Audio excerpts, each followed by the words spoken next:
Hit डालें N factor of acid.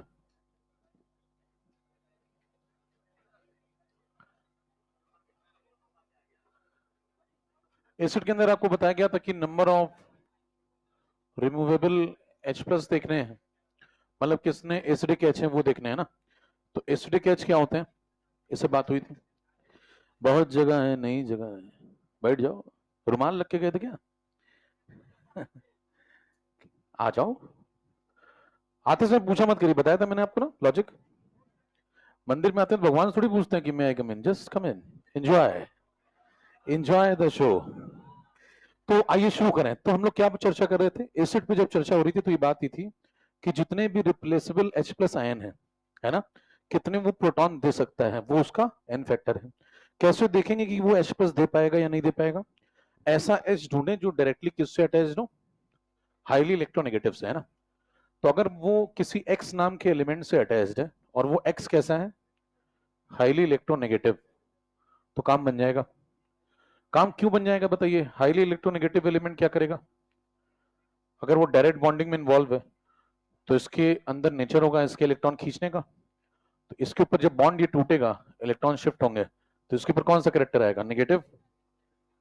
और इसके ऊपर कौन सा करेक्टर आएगा, तो ये H क्या बन के निकल जाएगा। तो जो H बड़ा होकर प्रोटॉन बन के निकलता है वो बचपन में एसिडिक रहा होता है। तो ये एसिडिक हाइड्रोजन की डेफिनेशन है। बराबर बात है। हर दिखने वाला H एसिडिक नहीं होता, बराबर। जैसे हर सीरियस दिख के पढ़ने वाला व्यक्ति समझदार नहीं होता। आप में से कई एक्टिंग करते हैं, समझ रहे हैं, उनके चेहरे पूरा तनाव रहता है, जैसे सारे समाज का तनाव उन्हीं के ऊपर हो। एक पल के लिए अगर वो सो जाए तो मतलब सृष्टि खत्म हो जाएगी, इतना तनाव। और कुछ नहीं सोच रहे कसम से, वो अंदर अंदर कुछ नहीं सोच रहे, सिर्फ बैठे हैं। अब देखिए, तो अब एसिडिक एच पहचानेंगे कैसे? जैसे मान लीजिए आपके पास HCl आ जाए, कौन आ जाए, H2SO4 आ जाए। आसान है इसमें देखना, क्या करोगे? जब भी एन फैक्टर देखोगे तो कितनी एंटिटी को ब्रेक करोगे बताओ? एक एंटिटी को ब्रेक करिए, एक एंटिटी ब्रेक करिए, क्या बनेगा, H पॉजिटिव। और इसको ब्रेक करो भाई, 2H पॉजिटिव। ठीक है, तो बताइए इसने कितने प्रोटॉन दिए पहली वाली पार्टी ने? एक। इसने, तो एन फैक्टर कितना कितना, HCl का 1, H2SO4 का 2। अब क्या सिर्फ ऐसे देखते जाओ, टिक करते जाए? तो मान लो कल को तुम्हारे सामने 3 एग्जाम्पल आ गए, H3PO4, H3PO3 और H3PO2। तो बताएं क्या इसके अंदर, जैसे ऊपर हम H देख के बता दे रहे थे, इसके पास एक प्रोटॉन दिख रहा था, इसके पास 2 दिख रहे हैं, तो इनके पास तो 3 3 H दिख रहे हैं। तो क्या तीनों का इनफेक्टर 3 3 3 दोगे? तो कितने कितने इन्फेक्टर होंगे? इसका इन्फेक्टर 3 होता है, इसका 2 होता है और इसका। ठीक है, अब ऐसा क्यों है? तो इसका कारण है हर दिखने वाला H एसिडिक नहीं होता, मैंने आपको बताया, बराबर। तो कौन सा H एसिडिक होगा इसमें से, कौन सा नहीं होगा, वो कैसे तय होगा? ये देखना पड़ेगा कि वो H डायरेक्टली किससे बॉन्डेड है। क्या वो जिससे बॉन्डेड है वो हाईली इलेक्ट्रोनेगेटिव है? और अगर है तो ठीक, नहीं है तो वो एसिडिक H नहीं है। उसके लिए क्या बनाना पड़ेगा, स्ट्रक्चर। खींचे इतना, आओ बनाए स्ट्रक्चर।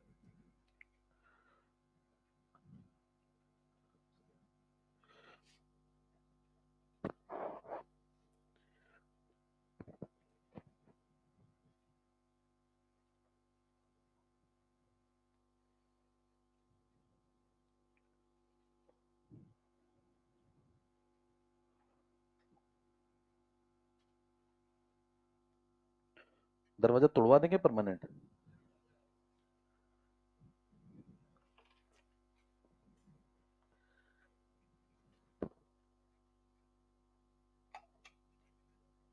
चलो भाई देखो स्ट्रक्चर पे आओ। ग्रेस नंबर वाली जनता पेपर ही नहीं देने की है, बताइए। भाई लोग पेपर ही नहीं देने, पेपर छपा है सब, सीटेट बुक है। आइए देखें, तो S3PO4 पे आइए। तो S3PO4 का स्ट्रक्चर कैसे बनाएंगे?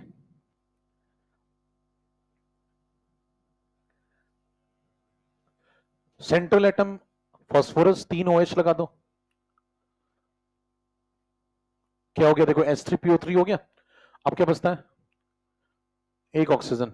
ये किसका स्ट्रक्चर है, H3PO4। अब ये बताओ किसके अंदर कौन कौन से H एसिडिक हैं? ये वाला H किससे जुड़ा है बताओ? डायरेक्ट ऑक्सीजन से। ऑक्सीजन कैसा है? Highly electronegative. तो ये बॉन्ड टूटेगा, इस पे पॉजिटिव आएगा, ये टूटेगा तो इस पे पॉजिटिव आएगा, ये टूटेगा तो इस पे नेगेटिव, इस पे पॉजिटिव। तो बताइए ये तीनों H एसिडिक हैं क्या? तो ये तीनों H अगर एसिडिक हैं तो ये भी और ये भी तीनों काउंट होंगे। तो एन फैक्टर कितना निकल के आया यहां से? 3। अगले स्ट्रक्चर पे आओ। अगला किसका? H3PO3। Central atom phosphorus.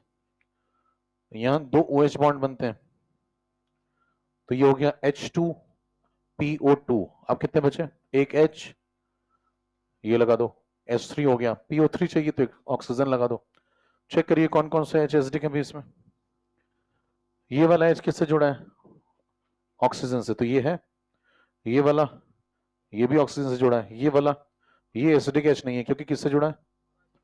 तो एन फैक्टर कितना हो जाएगा फिर? खींचो। क्लियर है? तो जिसपे क्रॉस लगा है वो क्यों क्रॉस लगा है? क्योंकि वो फास्फोरस से जुड़ा है, और अगर फास्फोरस से जुड़ा है डायरेक्टली तो वो एसिडिक H नहीं है। तो हर दिखने वाला H एसिडिक नहीं होता, ये बात आपको समझ में आनी चाहिए। तीसरा स्ट्रक्चर बताओ किसका बनाएंगे? H3PO2 का बना लो। बताओ H3PO2 में एन फैक्टर निकालना है। सेंट्रल एटम फास्फोरस, एक OH लगाया। अब इसमें एक ही OH होता है, H3 हो गया, डबल बॉन्ड O लगा दो। बताओ कितने H एसिडिक दिख रहे हैं इसमें? तो इसमें सिर्फ एक ये वाला H एसिडिक है। ध्यान से देखिए, ये टूटेगा तो ये एसिडिक है, लेकिन ये दोनों एसिडिक नहीं है। तो एन फैक्टर कितना? 1। खींचे। स्ट्रक्चर आपको इनऑर्गेनिक में और पढ़ाए जाएंगे, बाकी थोड़ा बहुत आइडिया मैंने दे दिया, बाकी इनऑर्गेनिक वाली पार्टी करेगी, पैसे वो भी ले रहे हैं, है ना? समाज में हर व्यक्ति अपना अपना काम करे तो सब सही रहे, लेकिन समस्या यहीं से उठती है, हर आदमी दूसरे का काम करना चाहता है। क्रिकेटर गाने गाने वाले को सलाह दे रहा है कैसे गाना चाहिए, गाना गाने वाले एक्टिंग वाले को बता रहा है, सब दूसरे का काम करना चाहते हैं। एंड फैक्टर ऑफ बेस पे आइए, तो कोशिश करिए अपना अपना काम करिए। N factor of base, N factor of base में क्या देखेंगे? Removable OH negative. चलिए, हो गया? क्यों तो नोट कर रहे हैं? जल्दी खींचो। तो सिंपल आपको क्या देखना है? स्ट्रक्चर ड्रॉ करना है। स्ट्रक्चर ड्रॉ करने के बाद ये देखना है कितने प्रोटॉन निकल सकते हैं।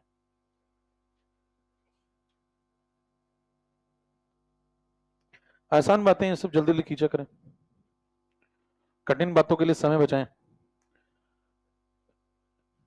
एन फैक्टर ऑफ बेस पे आइए। नंबर ऑफ क्या देखने इसमें? रिमूवेबल क्या? OH negative. ठीक है, तो बताएं, आपसे कहता है कि NaOH आ गया, एक एंटिटी तोड़ेंगे, कितनी एंटिटी तोड़ेंगे? एक। एन फैक्टर हमेशा किस पे देखते हैं? एक एंटिटी पे। किसकी एक एंटिटी पे? जिसकी भी एन फैक्टर की आप वैल्यू ढूंढ रहे हैं उसकी एक एंटिटी पे बात करेंगे। ठीक है, तो कैल्शियम हाइड्रोक्साइड अगर आ गया तो इसको तोड़ डालो, एक एंटिटी क्या बनेगा? Ca+2 और 2OH नेगेटिव। चेक करिए, इसने कितने OH दिए? एक। इसने एन फैक्टर कितना? NaOH का 1, कैल्शियम हाइड्रोक्साइड का, खींचते जाए, किसके किसके एन फैक्टर बता दिए मैंने तुम्हें। एटम का हो गया, आयन का हो गया, एसिड हो गया, बेस हो गया। सॉल्ट पे आओ।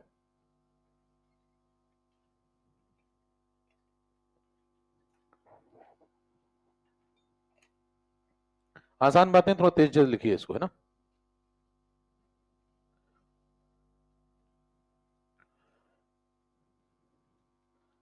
शुरुआत से आप थोड़ा स्ट्राइक रेट बढ़ा के रखेंगे तो आखिरी तक मामला मैच आसानी से खत्म होता है। फिर अब शुरू में क्या होता है, लोग आराम आराम से खेलते हैं, उसके कई कारण होते हैं, समझ रहे हैं?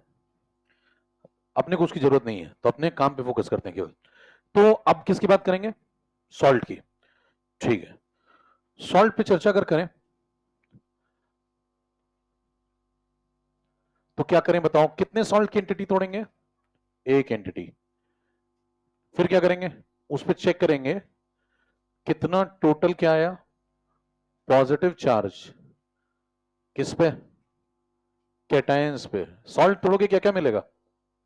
कैटायंस मिलेंगे। और तो या तो कैटायन पे पॉजिटिव देख लो और या फिर एनायन पे नेगेटिव देख लो।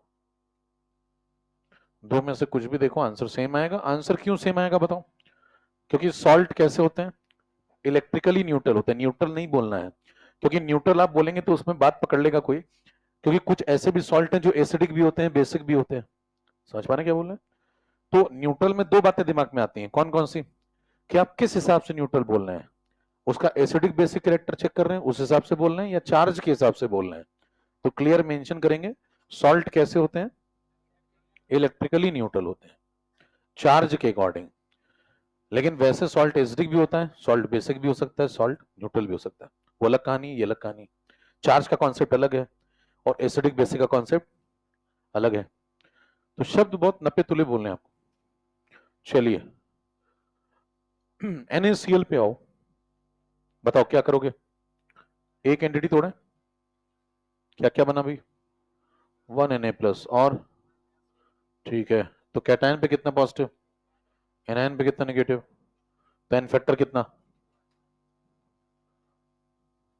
N factor 1। अगला एग्जांपल CaCl2। CaCl2 की एक एंटिटी तोड़ो, क्या क्या बना? Ca+2 और 2Cl-। कैटायन पे कितना पॉजिटिव? 2। एनायन पे कितना नेगेटिव? 2। दो कैसे समझ पा रहे हैं? एक Cl पे -1 है तो 2Cl पे -2। ठीक है, अब कई लोग ये सोच रहे होंगे कि 2Cl पे क्यों देख रहे हो, तुमने तो बताया था कि एक एंटिटी पे देखना है, तो एक Cl पे क्यों नहीं देख रहे हो, दो पे क्यों देख रहे हो? तो क्या बताओगे उसको? क्योंकि एन फैक्टर किसका देख रहे हो? सॉल्ट का। मतलब सॉल्ट का किसका? CaCl2 का। तो एक एंटिटी किसकी लोगे? CaCl2 की। क्लोराइड की थोड़ी लोगे। अगर क्लोराइड का एन फैक्टर देख रहे होते तो फिर क्लोराइड की एक एंटिटी लेते हैं। समझ पा रहे हैं बात? तो क्या बोलेंगे, जिसका भी एन फैक्टर देख रहे हैं उसी की एक एंटिटी पे बात होनी चाहिए। बराबर बात है? अभी हम सॉल्ट का एन फैक्टर देख रहे हैं तो सॉल्ट की एक एंटिटी पे बात करेंगे। बताओ एन फैक्टर कितना? 2। कैसे?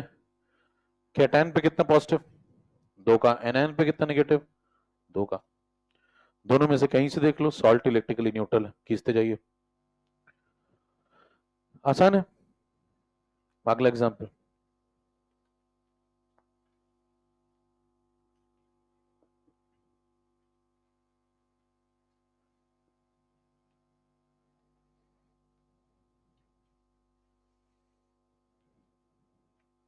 चले Al2SO4 होल थ्राइस का बताओ।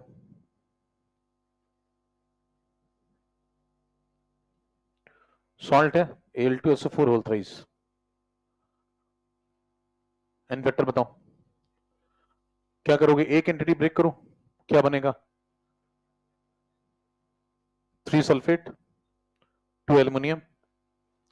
इस पे कितना पॉजिटिव चार्ज है? एक एल्युमिनियम पे 3 का है तो 2 एल्युमिनियम पे, एक सल्फेट पे 2 का है तो 3 सल्फेट पे। तो चाहे यहां से देखो चाहे यहां से देखो, एन फैक्टर कितना है? तो इसका एन फैक्टर 6 है।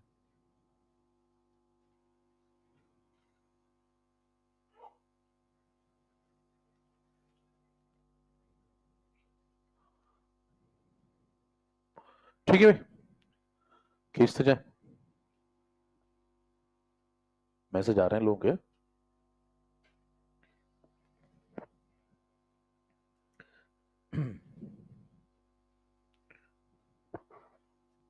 AXBY मान लो एक सॉल्ट है, इसका एन फैक्टर बताओ।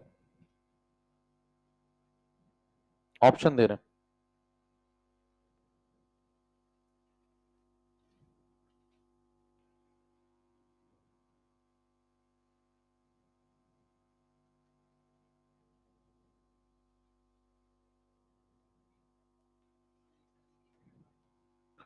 आंसर बता रहे हो? तो सी आंसर क्यों आएगा बताओ? इसको तोड़ के देख लो, AXBY को तोड़ो, बताओ क्या बनेगा? ए एक्स बी वाई को तोड़ोगे तो बनेगा ए प्लस वाई, और क्या बनेगा बी माइनस एक्स। ब्रेक कर लेते हैं cross multiply. How many A x, तो यहाँ एक्स लगा दो। हाउ मेनी बी वाई, यहाँ वाई लगा दो।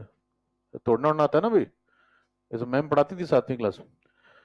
तो ये देखिए इसके ऊपर कितना पॉजिटिव आया, एक ए पे कितना है वाई, तो कितने ए हैं एक्स, तो एक्स ए पे कितना हो जाएगा X into Y, X Y का पॉजिटिव। यहां से देखो एक बी पे कितना एक्स का नेगेटिव, तो वाई बी पे कितना वाई इंटू एक्स, तो यहां से भी चार्ज कितना आ रहा है एक्स वाई, चाहे इससे देखो चाहे एक्स वाई का पॉजिटिव एक्स वाई का नेगेटिव, तो एन फैक्टर कितना एक्स वाई।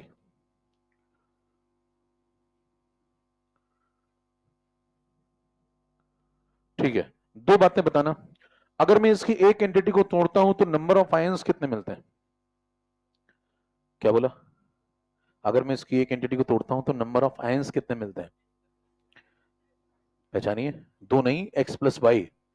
कैसे, इसकी एक एंटिटी को तोड़ेंगे तो क्या बनेगा, इसके एक्स, इसके, तो कितने बने, तो अगर पूछा जाए total number of ions produced by one entity of this, तो क्या आंसर लिखेंगे एक्स प्लस वाई। अगर पूछता है एन फैक्टर बताओ इसका, तो एक्स इंटू वाई।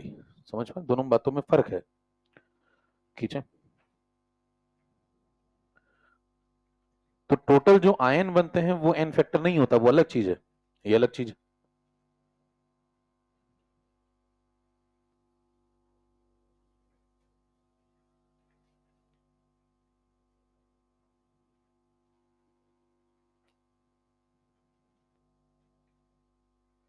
पड़ोसी से पूछ रहे लोग क्या बताया इस आदमी ने, अरे हमसे पूछो क्या पता तुम्हारा पड़ोसी तुमसे बड़ा वाला हो, जिसे तुम समझदार मान के बैठे हो पूरी जिंदगी गुजार रहे हो, क्या पता हो तुमसे भी तेज हो।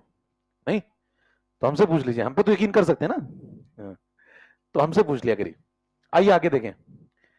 अब मान लीजिए आपसे कहता है इसका जुगाड़ बताओ, जैसे ए एक्स बी वाई आया, तो अगर आपको एन फैक्टर जल्दी जल्दी बताना है, ज्यादा टाइम नहीं लगाना, सॉल्ट के केस में ना, तो जे क्या कहता है देखो, एक्स और वाई को क्या कर दो मल्टीप्लाई, कितना हो गया सीधे, जैसे उदाहरण के तौर पे मान लो आता है सी ए सी एल टू,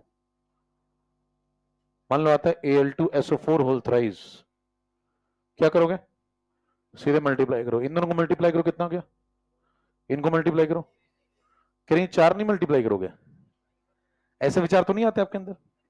ठीक है, अब इसका लिमिटेशन सुनिए, लिमिटेशन है कल को मान लीजिए सी एसओ फोर आ गया, कौन आ गया, और आपने मल्टीप्लाई कर दिया, कैसे, आपने कहा भाई साहब कैल्शियम वन सल्फेट वन, आपने कहा लो one into one, n factor आपने वन टिक कर दिया, गलत है। तो कब मामला गड़बड़ हो जाता है, कभी कभी जब एक्स और वाई दोनों सेम हो जाए, तो ये जुगाड़ कब लगाना है, ये वाला सीधे मल्टीप्लाई करने वाला, जब एक्स वाई के बराबर ना हो तो आराम से लगाइए, लेकिन अगर एक्स वाई के बराबर थोड़ा सा सतर्क हो जाए तो इसको तोड़ लें, तोड़ेंगे तो क्या बनेगा बताओ, सी ए प्लस टू, और क्या बनेगा, तो इस पे कितना पॉजिटिव दो का, इस पे कितना नेगेटिव, तो एन फैक्टर कितना दो, खींचे। तो कब थोड़ा सतर्क हो जाना है आपको, जब एक्स और वाई दोनों सेम हो, और अगर डिफरेंट है तो सीधे करिए, खींचते जाओ, एक ही पेन का प्रयोग करें, नाखून मत खाओ, प्रोटीन ले रहे हो क्या, खुद के खत्म हो जाते दूसरों से मांगते हो कि भाई साहब थोड़ा हाथ दीजिएगा, आई वॉन्ट सम प्रोटीन, अरे बस क्या बात, भाई साहब को देर से आया मामला, रिस्पॉन्स बहुत लेट किया,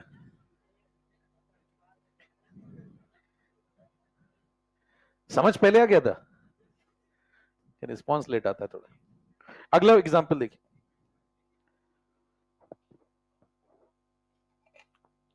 तो इसमें थोड़ा जल्दी इसलिए चल रहे हैं क्योंकि निहायत ही आसान चीजें हैं, कई लोग यही मेरे को कठिन लग रहा है, अभी कठिन बात आएगी थोड़ी देर बाद, तो अभी थोड़ा तेज खींचिए। एन फैक्टर तो मेरे ख्याल से पहले भी आपने जीवन में कभी नहीं पढ़े ही होंगे थोड़े बहुत, अरे पढ़े क्या थोड़े बहुत, ठीक, तो जल्दी कीजिए थोड़ा। तो क्या कंक्लूजन क्या निकला, जब एक्स और वाई दोनों बराबर नहीं हो तो सीधे मल्टीप्लाई करो, खत्म करो, और अगर बराबर है तो थोड़ा चेक कर लो, क्योंकि कभी कभी सही भी आ सकता है और कभी कभी। अच्छा सही कब आएगा इसका एग्जाम्पल बताओ मल्टीप्लाई करने से। NaCl एग्जाम्पल बताओ। NaCl में मल्टीप्लाई करो, क्या लग रहा है 1 into 1 सही आ गया, लेकिन हर बार सही। तो जब x और y बराबर हो तो थोड़ा सा ध्यान देना है, तोड़ के देखना है, बेसिक कॉन्सेप्ट से चलना है, बराबर बात है। ठीक है, चर्चा को आगे बढ़ाइए। CuSO4.5H2 एन फैक्टर बताओ।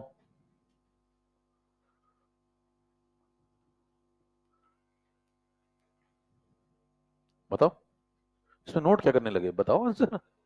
फिर नोट करूं पहले सवाल है। पेन खाने से थोड़ी आ जाएगी चाचा, बताओ आंसर बताओ। दो, बताओ कैसे। ये 5 पानी, ये क्रिस्टलाइन वाटर है, क्या है ये? क्रिस्टलाइन वाटर क्या नहीं देते? आयन नहीं देते, तो ये सॉलिड फॉर्म में पड़े रहेंगे, ये आयंस नहीं देंगे। और अगर ये आयंस नहीं देंगे तो बताइए इनसे कोई आयन मिलने की उम्मीद? तो आयन इससे मिलेंगे, क्या क्या मिलेंगे बताओ। Cu+2, और इसमें सीधे जुगाड़ मत लगा देना, क्योंकि देखो +2 - 2 एन फैक्टर कितना है 2, तो सीधे मल्टीप्लाई मत कर देना 1 into 1। तो बताइए एन फैक्टर कितना 2। अच्छा कोई पूछे इसका एन फैक्टर 2 है तो इसका इक्विवेलेंट वेट बताओ। तो इक्विवेलेंट वेट में क्या लिखोगे, मोलर मास अपॉन। अच्छा एन फैक्टर में आपने पानी को काउंट किया? नहीं, मोलर मास में करेंगे कि उसमें भी नहीं करें? मोलर मास में क्यों करेंगे, मास तो होगा ना उसका। भाई उसका एन आयन नहीं दे रहा तो मास तो रखेगा ना पानी, तो मोलर मास में काउंट करेंगे। तो यहां पे काउंट कर लेना पूरा, एन फैक्टर में काउंट नहीं करेंगे। क्लियर? तो मोलर मास में 5 पानी मतलब 18 × 5 90 भी जोड़ेंगे, कर लेंगे। तो ये लगाएं इक्विवेलेंट वेट। ये सब बातें आगे भी काम आएंगी जब आप बाकी चैप्टर पढ़ेंगे। पोटाश एलम पे आइए।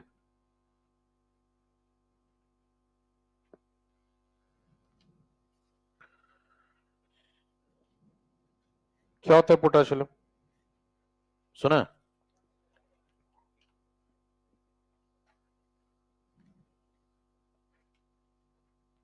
सुना है कि सुना सुना है?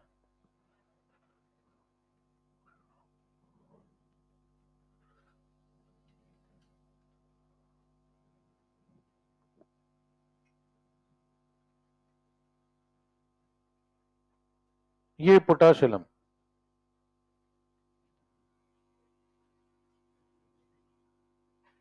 फिटकरी बोलते हैं इसको। पुरुष प्राय प्रयोग करते हैं इसका दाढ़ी बनाने के बाद। प्राय मैंने इसलिए लगा दिया क्योंकि समाज बदल रहा है। ठीक है, इसका इन्वर्टर बताइए।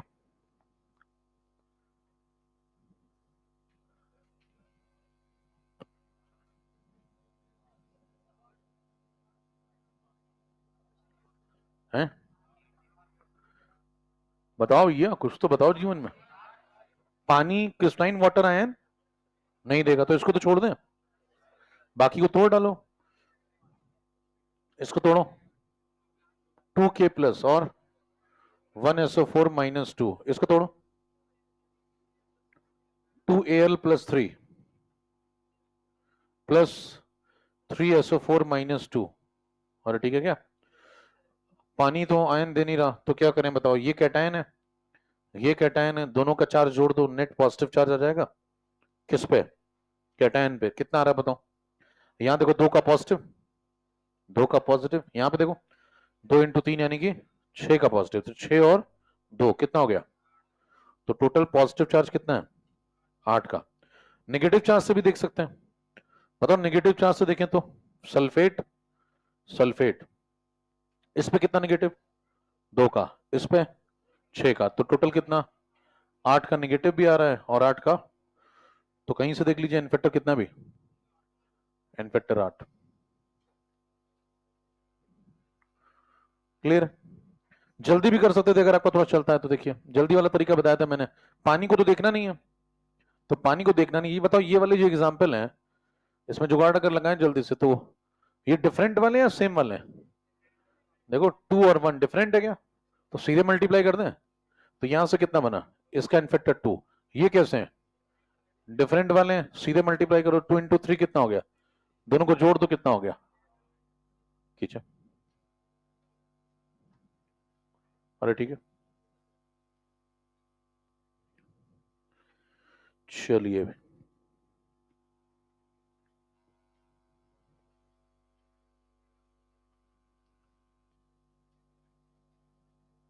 इतनी गर्मी में टोपी क्यों लगाए बैठे हो तुम लोग? धूप थोड़ी है, खोपड़ी में रेडिएशन जाने दो।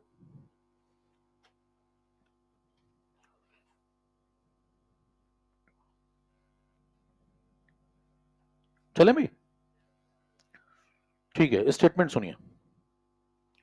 एक आपको मैथमेटिकल इक्वेशन देते हैं, आपको बताना है सही है या फिर गलत है। एन फैक्टर किसके किसके आ गए अभी तक बताओ? एटम का डन है, आयन का डन है, एसिड बेस सॉल्ट, और बचा कौन फिर? रिड्यूसिंग एजेंट और ऑक्सीडाइजिंग एजेंट। वो कहां पढ़ेंगे? रिडॉक्स में। वो यहां नहीं कर रहे हैं। ठीक है, चर्चा को आगे बढ़ाइए। कोई कहता है कि बताओ ये सही बात लिखी है गलत बात लिखी है?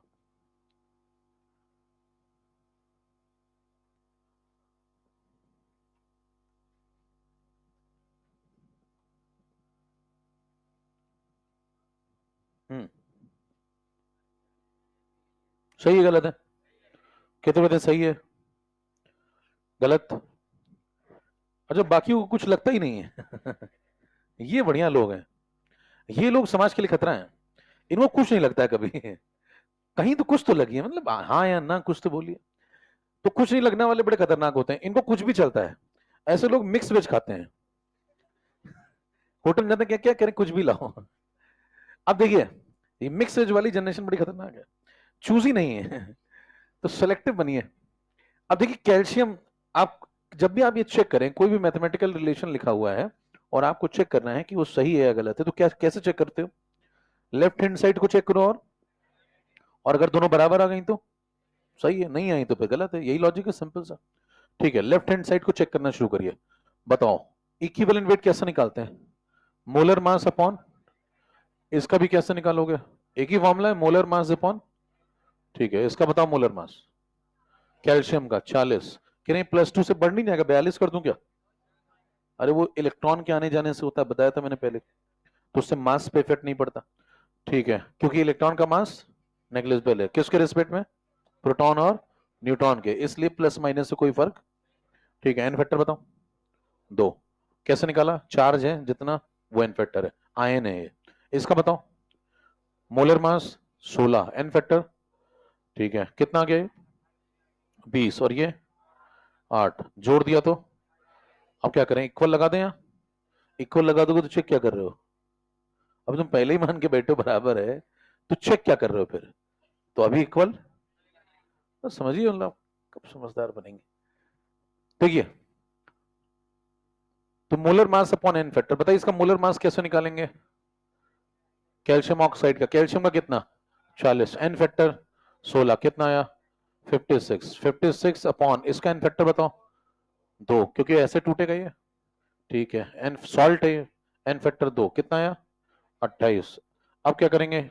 ये अलग सॉल्व हुआ, वो अलग सॉल्व हुआ, आप दोनों एक दूसरे को देखते हैं और कहते हैं तुम तो बिल्कुल मेरे जैसे हो, इसका मतलब भी बिल्कुल सही है। ठीक है, तो ये क्रॉस चेक करने का तरीका है कभी भी आपको मैथमेटिकल चेक करना हो तो।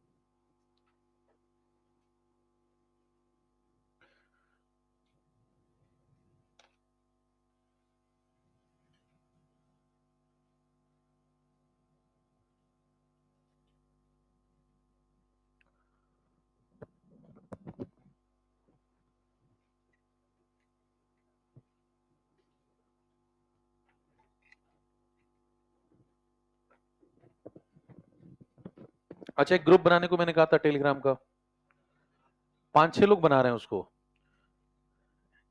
तो एक व्यक्ति कोई बनाओ, एक पुरुष में से और एक महिलाओं में। महिलाओं में से कौन बनाएगा टेलीग्राम ग्रुप? नहीं, दोनों, यहीं पे समस्या है, ये नहीं करने का। यहाँ पे समस्या आ जाती है, फिर टेक्निकल समस्या आने लगती हैं, वो नहीं करना है। तो पुरुष का अलग बनना है, महिलाओं का अलग ग्रुप बनना है। पुरुष में कौन बनाएगा? एक ने बनाया हुआ है, किसी ने है, वो पुरुष उधर नहीं इधर कैसे याद है? तुम्हारा नाम क्या है? सूरज शर्मा, इसने बना लिया है। तो अब इसी के ग्रुप में सब लोग जो इसने बना लिया उसमें जुड़ जाएं। उसमें जुड़ने के बाद क्या होगा, पुरुष सब इसमें जुड़ जाएं, ठीक है। एक व्यक्ति बनाया, तो उसमें क्या होगा, जैसे मैं क्वेश्चन, आपके पास मॉड्यूल है, मॉड्यूल के आपको सॉल्यूशन चाहिए, तो पीडीएफ में डाउनलोड कर करके उसी में डाल दूंगा, तो आप आराम से उसमें सॉल्यूशन देख सकते हैं। ऐसे ही आप लोग भी एक कोई नेता अपना चुन लें सर्वसम्मति से, ठीक है। क्यूआर लगा हुआ है, अरे मार डाला भाई, ये क्यूआर किसने लगा दिया?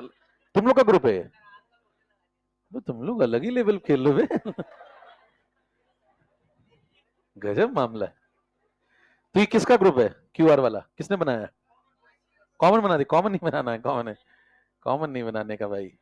उसमें समस्या आज नहीं आएगी, समस्या कल आएगी, मेरे को पता है। आगे बढ़िए, अपने क्या भविष्य पे काम करते हैं, आप क्या वर्तमान देखते हैं। अगले पे आइए, तो अलग अलग बनाइए, दो ग्रुप बना लो।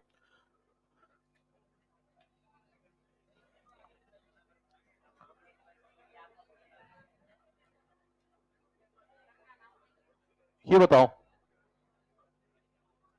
सही है गलत, चेक करो जल्दी से बताओ। देख के नहीं बताना, सॉल्व करके बताना है। भाई सही गलत कैसे चेक करोगे, डेटा चेक करो ना, डेटा देखो, गुणा भाग करो, बताओ दोनों बराबर आ रहे हैं कि नहीं आ रहे हैं, दोनों तरफ कौन कौन आ रहा है।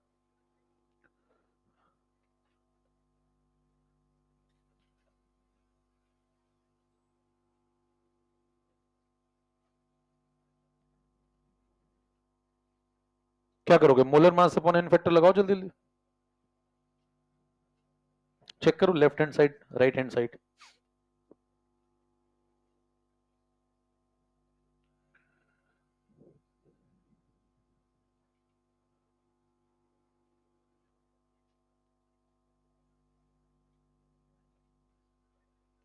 कितनों को सही समझ में है, गलत, कुछ करेक्शन होना है, गलत है तो कुछ करेक्शन होना होगा ना, क्या करेक्शन? 2Cl कर दें, बहुत बढ़िया।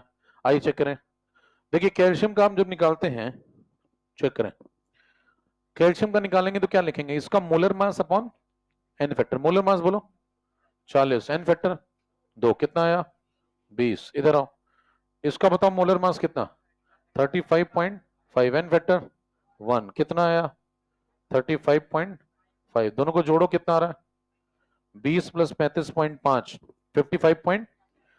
अब इसको इक्वल लगा दें, चेक कर रहे हैं ना, किलो के लगा दो। देखिए CaCl2 का मोलर मास ढूंढो भाई, कैल्शियम 40, Cl 35.5 इंटू 2, कितना बन गया बताओ, 40 प्लस 71, 111, 111 इसका मोलर मास है, तो 111 अपॉन इसका एन फैक्टर, इसका एन फैक्टर बताओ, तो सीधे दिख रहा है 1 इंटू 2, तो बताओ कितना आ गया सॉल्व हो गया 55 पॉइंट, तो दोनों क्या बराबर आ रहे हैं, इसका मतलब रिलेशन सही है। इसका मतलब भाई साहब जो कह रहे थे यहाँ पे 2 लगाने को वो नहीं लगेगा, इसका मतलब ये निकला कि ये मोलर का रिलेशन, ये मास का रिलेशन नहीं है आप जो सोच रहे हैं कि इसका इसका जो जितने एक मोल तोड़ूंगा तो इसके 1 मोल बनेंगे, इसके 2 मोल बनेंगे, वो नहीं चल रहा है यहाँ। ये किसका रिलेशन लिख रहे हैं हम लोग, इक्विवेलेंट। लो मेरे से बात करा दो, मैं समझा दूंगा, आगे से नहीं आएगा फिर, ठीक है, ठीक है। तो आप बताइए ये रिलेशन सही है गलत है, सही है, तो मैथमेटिकल सही है तो सही है। अगर आप यहाँ 2 लगाते तो गलत हो जाता, 2 लगाने से क्या गलत होता, यहाँ 2 आता, यहाँ 2 आता मल्टीप्लाई में, तो यहाँ कितना आता 71, तो जोड़ेंगे तो बराबर, यानी कि ये ओके। इसका मतलब इक्विवेलेंट वेट वाले में ये 2 कोफिशिएंट वगैरह नहीं लगाने होते हैं। लॉजिक क्या निकला, किसी भी सॉल्ट का इक्विवेलेंट वेट उसके कैटायन के इक्विवेलेंट वेट प्लस उसके एनायन के इक्विवेलेंट वेट के बराबर होता है। समझ पा रहे हैं?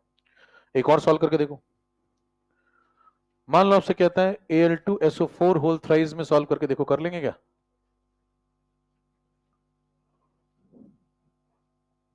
बताओ।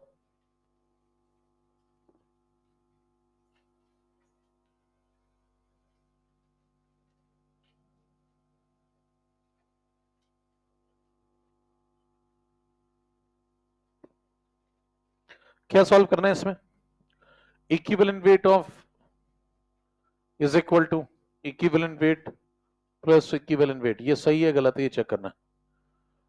कोफिशिएंट लगाएं या नहीं लगाएं, ये क्रॉस चेक करना है। क्या लगता है सही है गलत है? कह रहे एटॉमिक वेट बताओ पहले तब बात करूं मैं।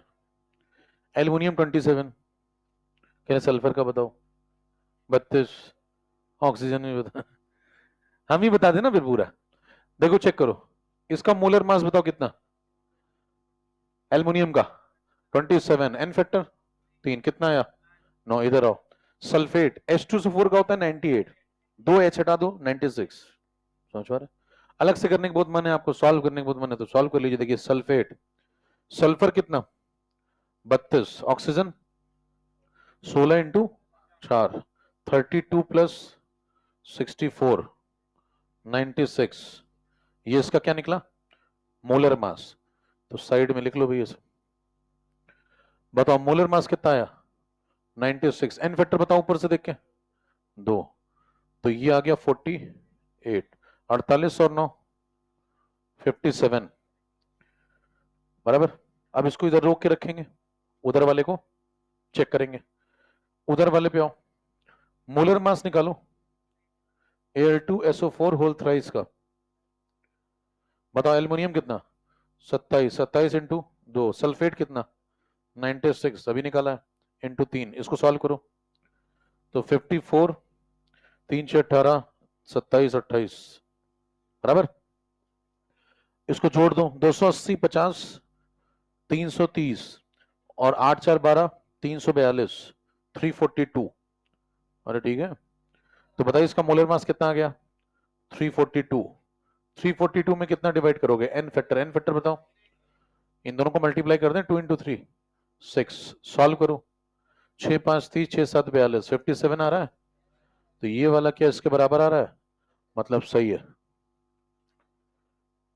अरे ठीक है क्या, अब तक आपको यकीन हो जाना चाहिए कि ये इत्तेफाक नहीं है, बार बार हो रहा है, ये सही कॉन्सेप्ट है।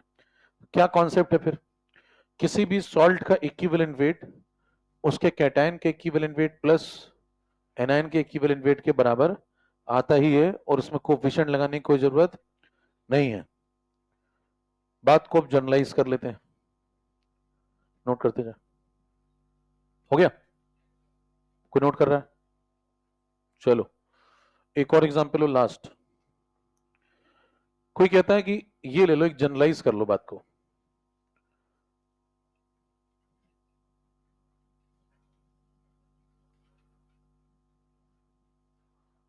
बताओ ये रिलेशन सही है या गड़बड़। कह रहे हैं इसमें चेक कैसे करेंगे, नाम तो पता ही नहीं है ए बी के, तो मोलर मास तो पता ही नहीं, चेक कैसे करेंगे। तो मान लो ए का एटॉमिक वेट मान लो m1 है, बी का मान लो m2 है, चेक तो कर ही सकते हैं। देखें कैसे चेक करेंगे। देखिए इसका मोलर मास मैंने कितना मान लिया m1, तो अगर ए का मैंने मान लिया m1, तो m1 इसका molar mass atomic weight N factor बोलो y, इधर आओ, इसका मोलर मास मान लिया मैंने m2, एन फैक्टर बोलो। ठीक है, इन दोनों को जोड़ के इधर बैठाए रखो, अभी आएंगे तुम्हारे पास। इधर आओ, इसका मोलर मास निकाल लोगे, कैसे निकालोगे, एक एटॉमिक वेट कितना माना है m1, तो m1 इंटू, और बी का m2 माना है तो m2 इंटू वाई। तो बताइए ये हो गया टोटल एक मोल का mass divide by N factor. X और वाई अगर डिफरेंट है ना, तो आराम से आप क्या लगा दें एक्स वाई। चेक करें ये जो आ रहा है क्या उसके बराबर है, क्रॉस चेक कर लें। एक्स वाई डिवाइड करके देख लो, यहाँ एक्स वाई यहाँ डिवाइड करो, एक्स एक्स कट जाएगा, m1 बाई वाई यहाँ डिवाइड करो, वाई वाई कट जाएगा, m2 बाय, सही है इसका मतलब। तो ये जनरलाइज हो गया। अब मतलब आपको इसके बाद भी अगर शक होता है इस पे, तो आप एक शक्की व्यक्ति हैं, फिर तो नेचर है ना, उसका कुछ कर नहीं सकते। इतने में यकीन हो जाना चाहिए कॉन्सेप्ट चलता है। इसका फायदा, इसको प्रूव करने से क्या फायदा मिला, मेटल ऑक्साइड पे आइए। मेटल ऑक्साइड का जनरल फॉर्मूला बताओ। मान लो कोई मेटल है जिसका नाम है एम, तो मेटल ऑक्साइड का जनरल फॉर्मूला बताओ। ये हो गया, चले जनरलाइज हो गया। तो अब देखिए बात बिल्कुल जनरल है, किसी भी सॉल्ट का इक्विवेलेंट वेट उसके कैटायन के इक्विवेलेंट वेट प्लस एनायन के इक्विवेलेंट वेट के बराबर होता है। हाउ मेनी से कोई मतलब कि how many cation how many, उससे कोई मतलब, कोफिशिएंट वगैरह मल्टीप्लाई नहीं करने हैं। ठीक है, आइए मेटल ऑक्साइड पे। मान लो तुमसे कहता है कि एक मेटल ऑक्साइड है, इसका जनरल फॉर्मूला बताओ। मेटल का नाम है एम, क्या होगा? एमओ। किसी कहते हैं एमओ सही है, M2O, MO2, MO2। अच्छा, हो भाई पतला है लेकिन बता रहा है MO2। देखिए सही कोई नहीं इनमें से। एम के ऊपर क्या चार्ज होगा हमें क्या पता, हम तो मानेंगे M+6। भाई वो सोडियम भी हो सकता है, वो कैल्शियम, हम तो जनरल बात कर रहे हैं ना। ऑक्साइड क्या होता है? O-2। क्रॉस करेंगे तो क्या बनेगा? M2OX। तो आज के बाद कोई आपसे पूछे कि मेटल ऑक्साइड का जनरल फॉर्मूला बताओ, तो क्या बताओगे उसको? M2OX, बराबर। जहां पे X वेरिएबल है, वो जब डिसाइड होगा मेटल तब डिसाइड होगा। ठीक है, अब मान लो तुमसे कहा जाए कि equivalent weight of M2OX is equal to equivalent weight of metal plus equivalent weight of oxide. ये सही बात है गलत बात है? क्या लगता है? सही बात है। अरे पीछे वाली बातें उससे निकली ना, बात बताइए। ये एक मेटल ऑक्साइड है तो इसका इक्विवेलेंट वेट किसके बराबर होगा? मेटल के ई के प्लस ऑक्साइड के कैटायन प्लस एनायन। तो पीछे जो बातें सीखी क्या उसको अप्लाई कर पा रहे हैं? अब ये सब प्रूव नहीं करना है, ये सब प्रूव्ड है क्योंकि हम पीछे प्रूव कर चुके हैं। अब ये बताइए, जब प्रश्न आएगा तो यहां पे लिखेंगे E ऑफ M2OX, यहां पे लिखेंगे मेटल का, मेटल का E हम केवल E लिख देते हैं। तो जब भी मैं E यूज करूं समझ जाएंगे किसकी बात हो रही है? मेटल के इक्विवेलेंट वेट की। ठीक है, ऑक्साइड का कितना होता है? 8। कैसे? 16/2, एन वेक्टर 2 है ना इसका। तो क्या ये रिलेशन भी ठीक है जो नीचे लिखा गया? तो ये एक जनरल रिलेशन आ चुका है, इसको हम इस्तेमाल करेंगे प्रश्न में। सवाल लिखेंगे, खींचते जाइए।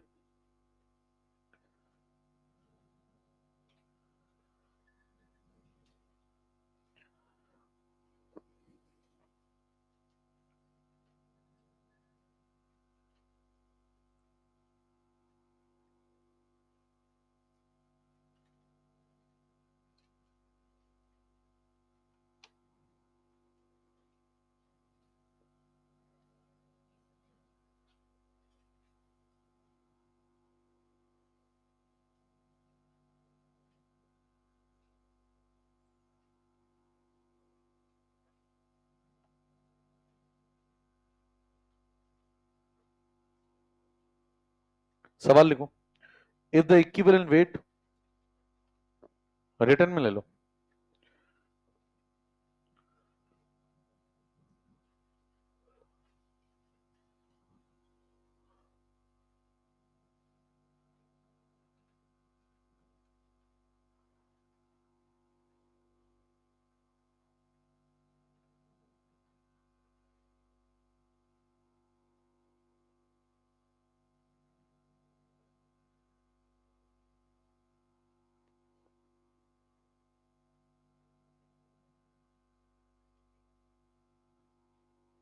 बताओ अभी फटाफट।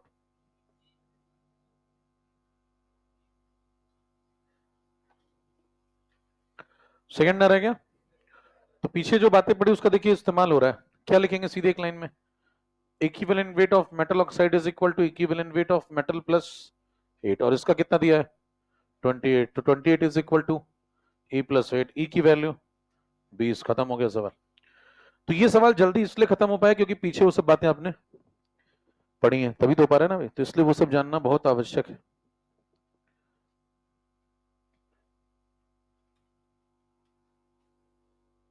मेटल क्लोराइड पे आ जाओ। बताओ मेटल क्लोराइड का जनरल फॉर्मूला क्या है? अरे अब तो बता दो। MClX। समझ में आती बात? ठीक है, चलिए भी। अगला केस मान लो आता है कभी तुम्हारे सामने किसी मेटल क्लोराइड का। तो बात को अप्लाई करें, जनरल फॉर्मूला होगा इसका MClX। कैसे बना? M के ऊपर कितना चार्ज पता नहीं, X मान लिया, क्लोराइड के ऊपर क्रॉस करेंगे तो MClX। रिलेशन बताओ जो अपने काम का है, E of MClX is equal to equivalent weight of metal plus, सीधे क्या लिख दें, ये बोल लिखने का मन है, चलो लिख लो पहले, मेटल प्लस क्लोराइड। सही बात है। अब बताइए क्लोराइड का कितना होता है? क्लोराइड का तो फिक्स है ना, तो क्लोराइड का फिक्स है तो फिर खत्म करो। इसकी जगह क्या लिखते हैं हम लोग हर बार? ई। और इसकी जगह कितना लिखेंगे? 35 पॉइंट, खत्म है। तो अब बताइए ये एक रिलेशन आ गया इसको सवालों में इस्तेमाल, क्योंकि इक्विवेलेंट वेट इसका ये।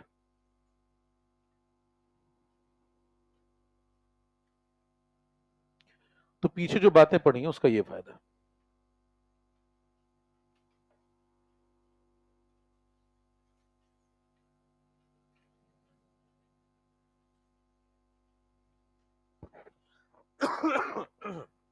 एक सवाल और लिखें, जैसे मान लें H3PO4 है, तो क्या उसका एन फैक्टर बदल सकता है अलग अलग रिएक्शन पे? इस पे चर्चा कर लेते हैं, एक सवाल ले लेते हैं।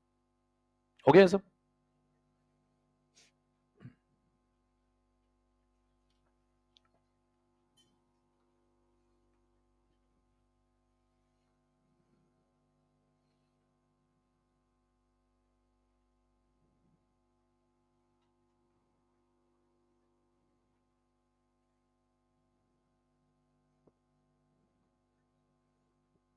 अलग मजा नहीं इसका? नहीं, फोटो का भी अलग मजा है, ऐसी बात है। पुरानी चीजों को इतनी जल्दी बदला मत करो, नया तो चल ही रहा है, चीजें पुरानी रहने दो। क्वेश्चन नंबर 13, खींचे जल्दी से। सवाल नोट करेंगे फटाफट पहले।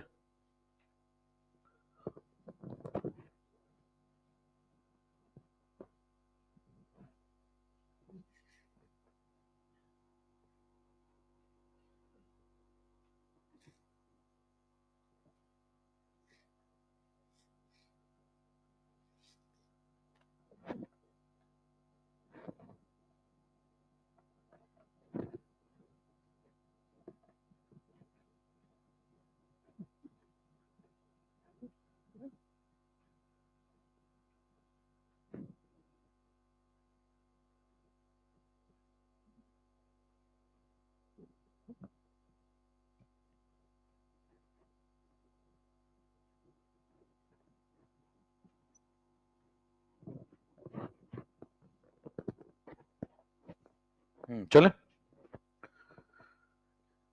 सवाल 4 हैं, पहला ये, दूसरा ये, तीसरा ये, चौथा ये। ऊपर 3 रिएक्शन है। सवाल समझ गए? रिएक्शन 1, रिएक्शन 2, रिएक्शन 3 और 4 सवाल।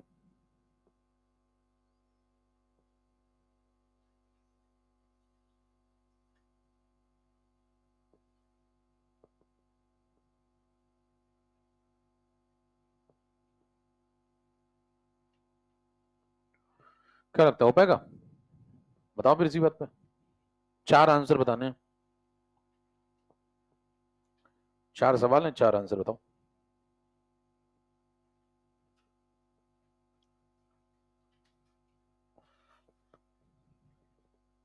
तीन, दो, एक, फिर शून्य, 3, 1, 2, 3। और कोई?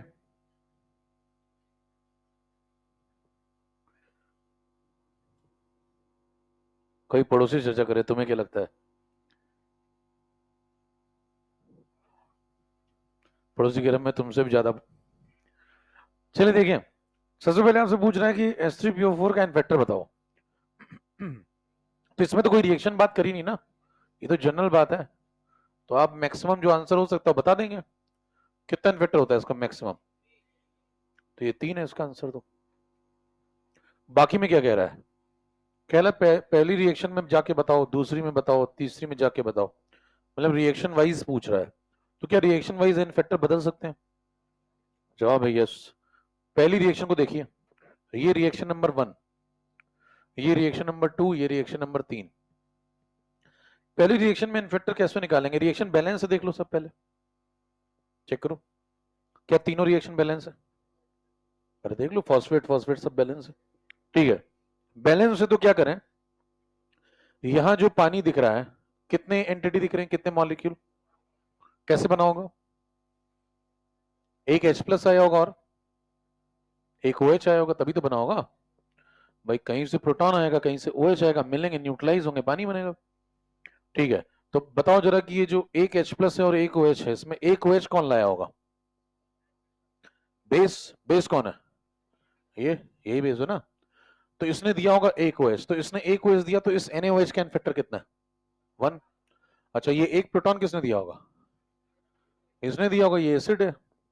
तो इसने एक एंटिटी ने कितने प्रोटॉन दिए? देने को दे कितने सकता था?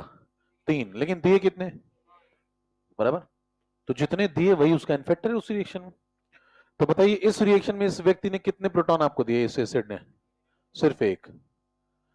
तो इसका इन्फेक्टर है कितना? 1। इसने कितने OH दिए एक एंटिटी ने? एक। तो इसका इन्फेक्टर कितना है? 1। तो इस वाले सवाल में इन्फेक्टर कितना लिखेंगे? 1। अगले पे आइए, अगली रिएक्शन चेक करो, बैलेंस है क्या?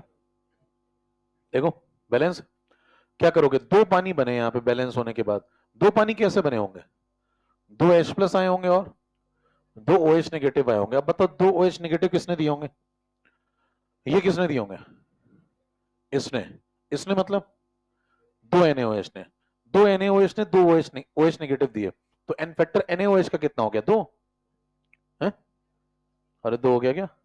बकवास बात है, एन फैक्टर 1 ही है। आप फिर से पीछे जाइए, आपको दो बातें लिखवाई गई थी जो आपको याद ही नहीं रहती। एन फैक्टर में दो इंपॉर्टेंट बातें बताई थी मैंने। पहली, एन फैक्टर हमेशा सिंगल एंटिटी पे डिफाइन होता है। ये भी बोला था मैंने कि अगर दो NaOH आ जाएंगे तो डबल थोड़ी कर दोगे एन फैक्टर। एन फैक्टर तो पर एंटिटी देखा जाएगा, बोला था ये बात। लेकिन देखिए वहीं का वहीं मामला। तो इससे पता चलता है हम लोग बहुत मेहनत करके आते हैं क्लास से पहले, नहीं? तो इसका मतलब एन फैक्टर हमेशा किस पे देखना है? पर एंटिटी पे। तो क्या बोलेंगे, दो OH मिले, सही बात है। किसने दिए? दो NaOH ने दिए, ये भी सही बात है। लेकिन हमें एन फैक्टर जब देखना होगा तो हम पर NaOH देखेंगे, पर एंटिटी। तो दो NaOH दो OH दे रहा है, तो अगर एक देता तो कितने देता? एन फैक्टर अभी भी NaOH का 1 ही है। बात समझ पा रहे हैं? ये दो प्रोटॉन किसने दिए? एसिड ने। एसिड ये रहा। तो इसकी एक एंटिटी है, कितनी एंटिटी दिख रही है यहां? एक। तो एक एंटिटी ने कितने प्रोटॉन दिया? दो। तो कितना एन फैक्टर हो गया? दो। तो बताइए इस क्वेश्चन में सेकंड वाले में एन फैक्टर कितना हो गया? 2। बढ़ते जाए भी, तीसरी रिएक्शन पे आओ। तीसरी रिएक्शन को ध्यान से देखिए तो बैलेंस है क्या रिएक्शन, पहले ये देख लिया करो। कितने मॉलिक्यूल बने पानी के? 3। कैसे बने होंगे? कहीं से 3 H प्लस आए होंगे और कहीं से, ठीक है। ये 3 OH नेगेटिव किसने दिए? बेस ने। बेस कौन है? रिएक्शन बैलेंस है, बेस कौन है? ये। तो इस 3 NaOH ने ये 3 OH दिए होंगे, तो क्या एन फैक्टर 3 हो गया? एन फैक्टर अभी भी NaOH का 1 है। क्यों? क्योंकि 3 NaOH 3 OH देता है, तो पर एंटिटी कितने दे रही है? पर एंटिटी एक ही OH दे रही है, तो एन फैक्टर NaOH का 1 है। अब एसिड पे आइए, प्रोटॉन किसने दिए? ये 3। इसने। कितनी एंटिटी यहां दिख रही है? एक। एक एंटिटी ने कितने OH दिए, कितने प्रोटॉन दिए? 3। तो 3 प्रोटॉन देने वाली है एक एंटिटी, तो एन फैक्टर कितना हो गया? 3। किसका? H3PO4 का। तो यहां पे कितना टिक करेंगे? खींचे। ये हो गया method number 1। Method number 1 clear है? क्या करना पड़ेगा उसके लिए? पूरी रिएक्शन लिखनी पड़ेगी, उसके बाद उसको बैलेंस करना पड़ेगा, उसके बाद पानी की एंटिटी देखनी पड़ेगी, पानी में कितने प्रोटॉन कितने OH आए हैं वो देखना पड़ेगा, फिर वहां से एन फैक्टर निकलेगा। अरे ठीक है। मेथड नंबर 2, अगर हम रिएक्शन को बिना बैलेंस किए सॉल्व करना चाहें तो क्या नहीं हो सकता? पहले क्या बोला मैंने, इस बार बैलेंस करना पड़ा। क्या बिना बैलेंस किए हो सकता था?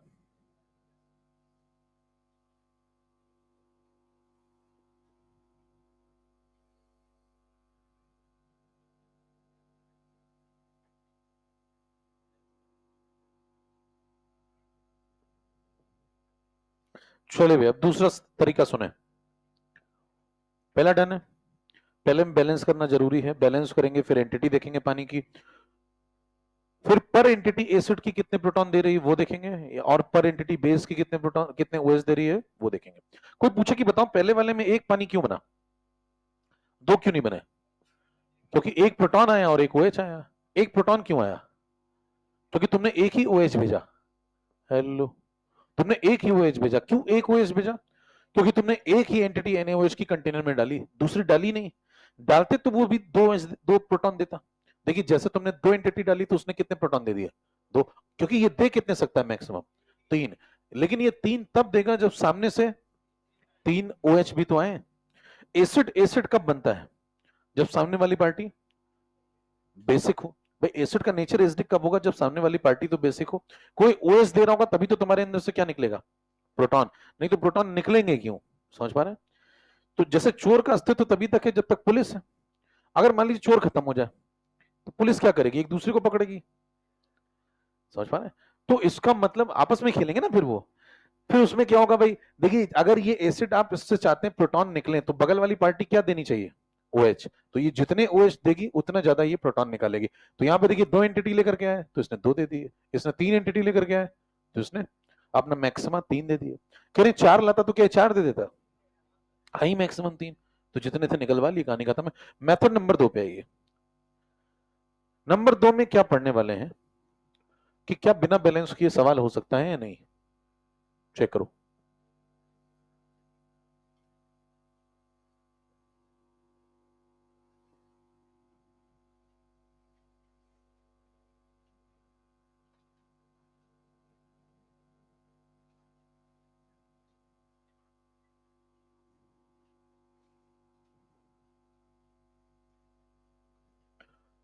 मान लो मैं रिएक्शन को बैलेंस ना करूं, है ना, और पानी कितने बन रहे हैं ये हमको पता ही नहीं है, बस बन रहे हैं। ठीक है, अब ये तीनों में लिख लेता हूं NaH2PO4। बैलेंस किसी को नहीं कर रहे हैं। Na2HPO4, Na3PO4। चेक करिए क्या रिएक्शन बैलेंस है कोई? नहीं। क्या बिना बैलेंस के भी एन फैक्टर देखा जा सकता है? यस। उसका तरीका समझे।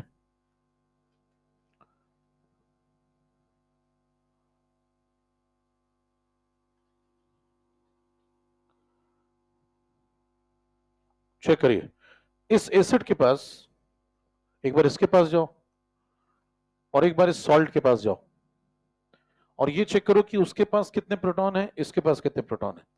बताओ इसके पास कितने H है देने के लिए? प्रोटॉन जो बन सकते हैं तीन। और अभी यहां कितने लेके बैठा है ये? दो।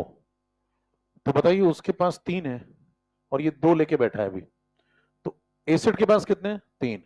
सॉल्ट के पास दो। लिख दो, दोनों को माइनस कर दो, कितना आया? यही एन फैक्टर है। किसका? एसिड का। यहां पे चेक करिए एसिड के पास कितने दिख रहे हैं? तीन। लिख दो। सॉल्ट के पास कितने हैं? तो एक लिख दो, माइनस कर दो, कितना है? ये एन फैक्टर है। यहाँ एसिड के पास कितने हैं? तीन। सॉल्ट के पास कितने हैं? जीरो। माइनस कर दो, कितने हैं? यही एन फैक्टर है। चेक करिए। फिर इसका लॉजिक क्या है? अब ये जो जुगाड़ निकाला गया इसका लॉजिक समझिए। एसिड के पास देने के लिए कितने प्रोटॉन थे? तीन। लेकिन सॉल्ट अभी भी कितने दबा के बैठा हुआ है? दो। मतलब देने को तीन दे सकता था लेकिन अभी भी दो अपने दबा के बैठा हुआ है, यानी कि रिलीज कितने किए हैं? एक। अरे ठीक है क्या? समझ पा रहे हैं क्यों माइनस किया? इसके पास देने के लिए कितने थे? अभी भी सॉल्ट के अंदर कितने दबा के बैठा है? एक। तो कितने रिलीज कर दिए? दो। माइनस कर दो।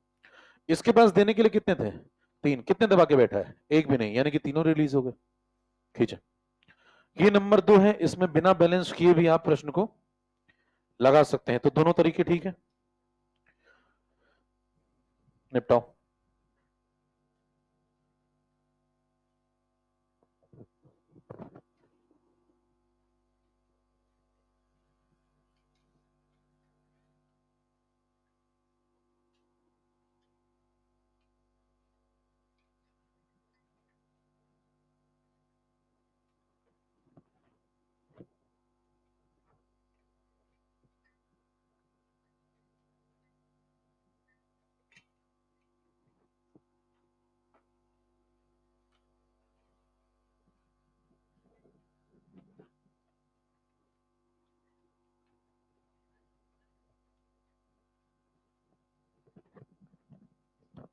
तो मेथड नंबर 1 मेथड नंबर 2 में क्या डिफरेंस है?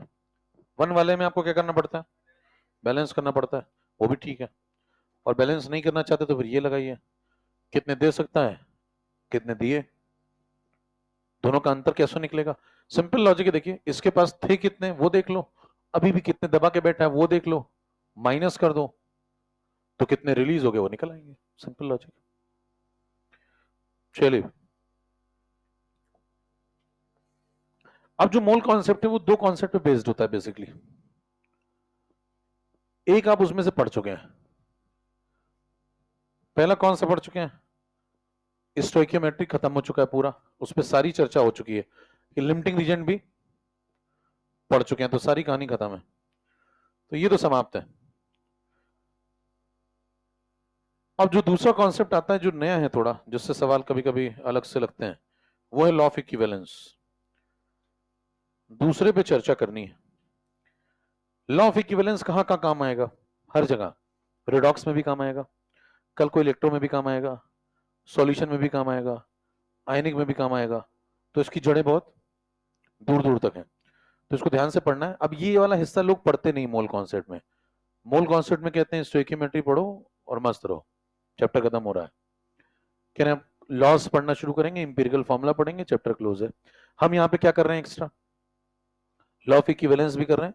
इसका मतलब हम चैप्टर के थोड़ा बाहर भी पैर निकाल रहे हैं, और ये काम आएगा कहाँ? अलग अलग 4 चैप्टर में। ठीक है, चर्चा को आगे बढ़ाइए। Law of equivalence. Law of equivalence न डालें हेडिंग, एक दो बातें पहले समझ लें फिर आते हैं इस पे। इसको समझने के लिए पहले आपको ये समझना पड़ेगा कि नंबर ऑफ इक्विवेलेंट्स क्या होते हैं, तब आप इस लॉ को समझ पाएंगे। तो ये लिख लें, इसमें ये डन है, ये करने जा रहे हैं, ये करने जा रहे हैं, उसके लिए हमें कुछ बातें पढ़नी पड़ेंगी।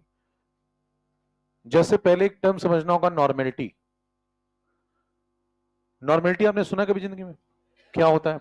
सॉल्यूशन जैसे आप कोई बनाते हैं तो उसका कंसंट्रेशन लिखते हैं, किसमें? नॉर्मेलिटी, मोलैरिटी, यूनिट्स हैं ये, है ना, कंसंट्रेशन टर्म्स हैं। तो इसका फॉर्मूला सिंपल सा भी फिलहाल समझ लें। बताइए इसका क्या फॉर्मूला होता है? एक सॉल्यूशन बनाया तो एक सॉल्वेंट होगा जैसे पानी, उसमें NaCl डाल दिया, सॉल्यूट है, सॉल्यूशन बन गया। नॉर्मेलिटी कैसे निकालते हैं? ऊपर लिखते हैं क्या? Number of gram equivalents of solute, और नीचे क्या लिखते हैं? Volume of solution in litre. तो ये सिंपल सा एक फॉर्मूला है फिलहाल के लिए।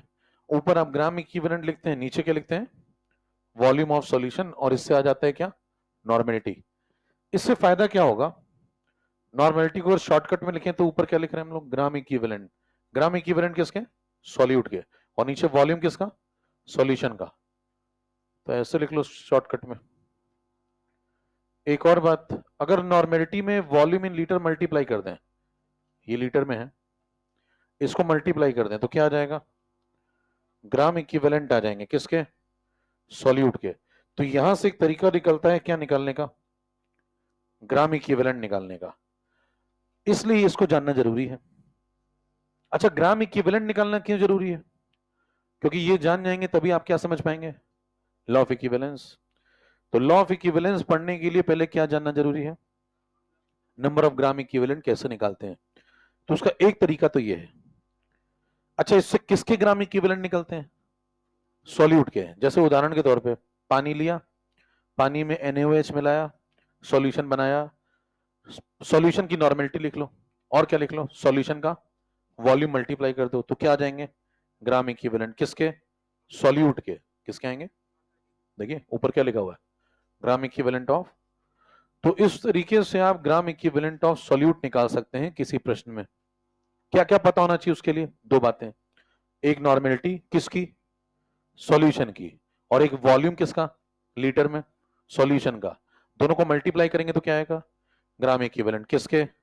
सॉल्यूट के। समझ पा रहे? फॉर्मूला देखें। नॉर्मेलिटी किसकी होती है? पूरे सॉल्यूशन की। वॉल्यूम किसका लगाना है? पूरे सॉल्यूशन का। मल्टीप्लाई करोगे तो क्या आ जाएंगे? Gram equivalent. किसके? सॉल्यूट के। सिंपल लॉजिक है, फॉर्मूले की तरीके से ले लीजिए अभी फिलहाल के लिए। ग्राम इक्विवेलेंट का बेसिक कॉन्सेप्ट ये नहीं है, ये तो ठीक है एक फॉर्मूला है।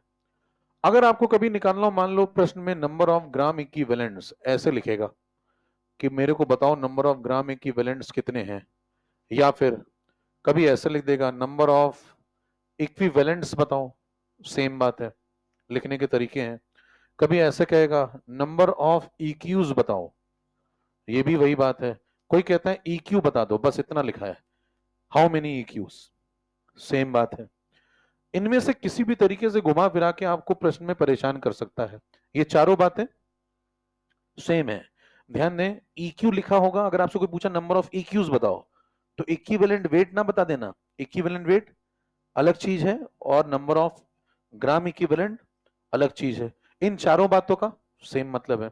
कौन कौन सी बातें? कैसे पूछेगा? नंबर ऑफ ग्राम इक्विवेलेंट बताओ, या फिर क्या पूछेगा? नंबर ऑफ इक्विवेलेंट्स बताओ, या फिर क्या पूछेगा? नंबर ऑफ EQs बताओ, या फिर क्या लिखेगा? कहेगा EQ बता दो बस। तो EQ बताओ तो आप वो मत बताने लगना क्या इक्विवेलेंट वेट, वो अलग कहानी है। वो पूछने का क्या तरीका होगा? साफ सुथरे तौर पर लिखेगा, क्या पूछेगा? इक्विवेलेंट वेट बताओ, वो अलग कहानी है, बराबर, और ये अलग है। इनको निकालने के क्या तरीके हैं? इनको निकालने के 3 तरीके हैं। पहला तरीका, इनमें से किसी को भी निकालना हो, उसका पहला तरीका है गिवन मास में इक्विवेलेंट वेट डिवाइड कर दो। पहला तरीका ये है।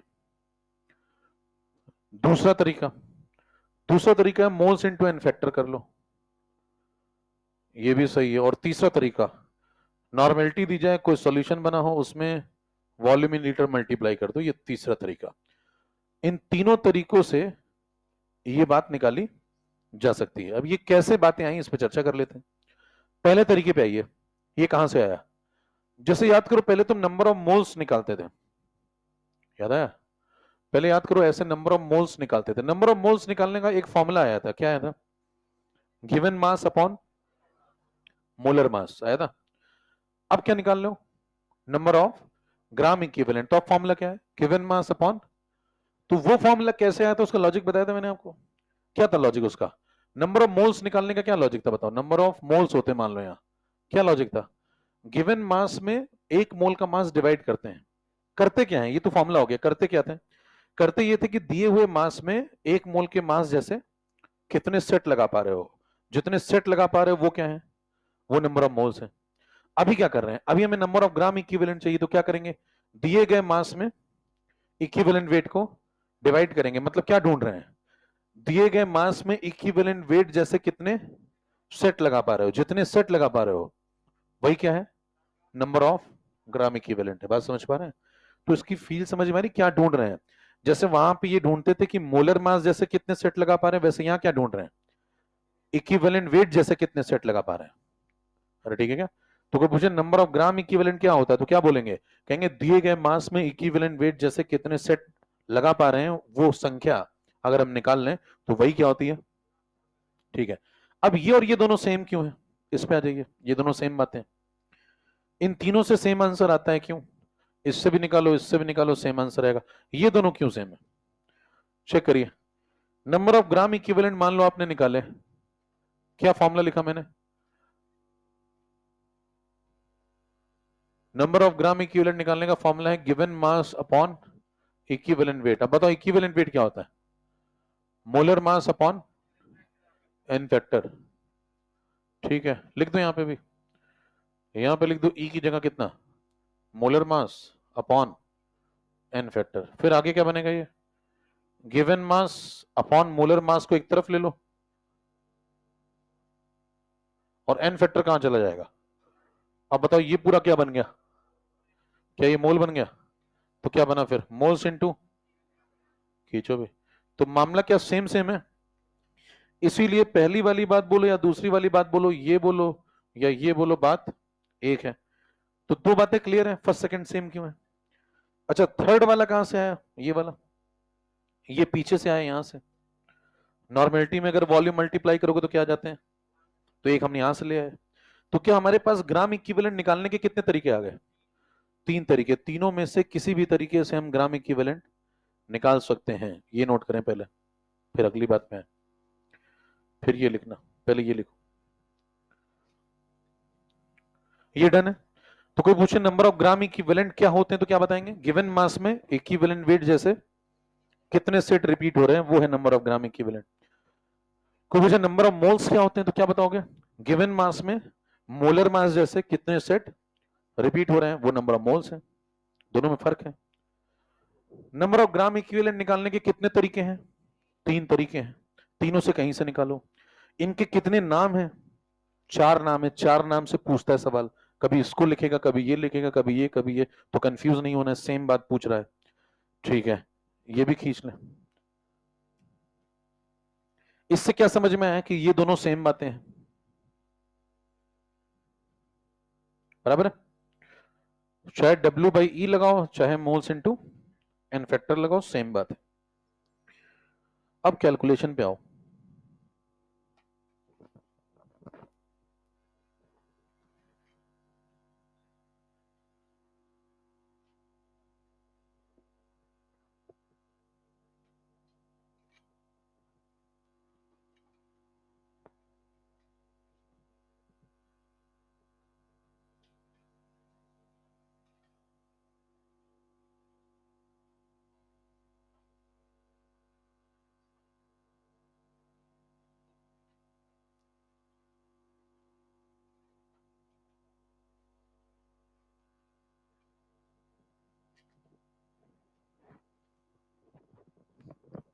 मान लो एक सिंपल सा कैलकुलेशन है, आपके पास 40 ग्राम कैल्शियम है। क्या बताना है? नंबर ऑफ ग्राम इक्विवेलेंट बताओ कैल्शियम के। कैसे निकालेंगे?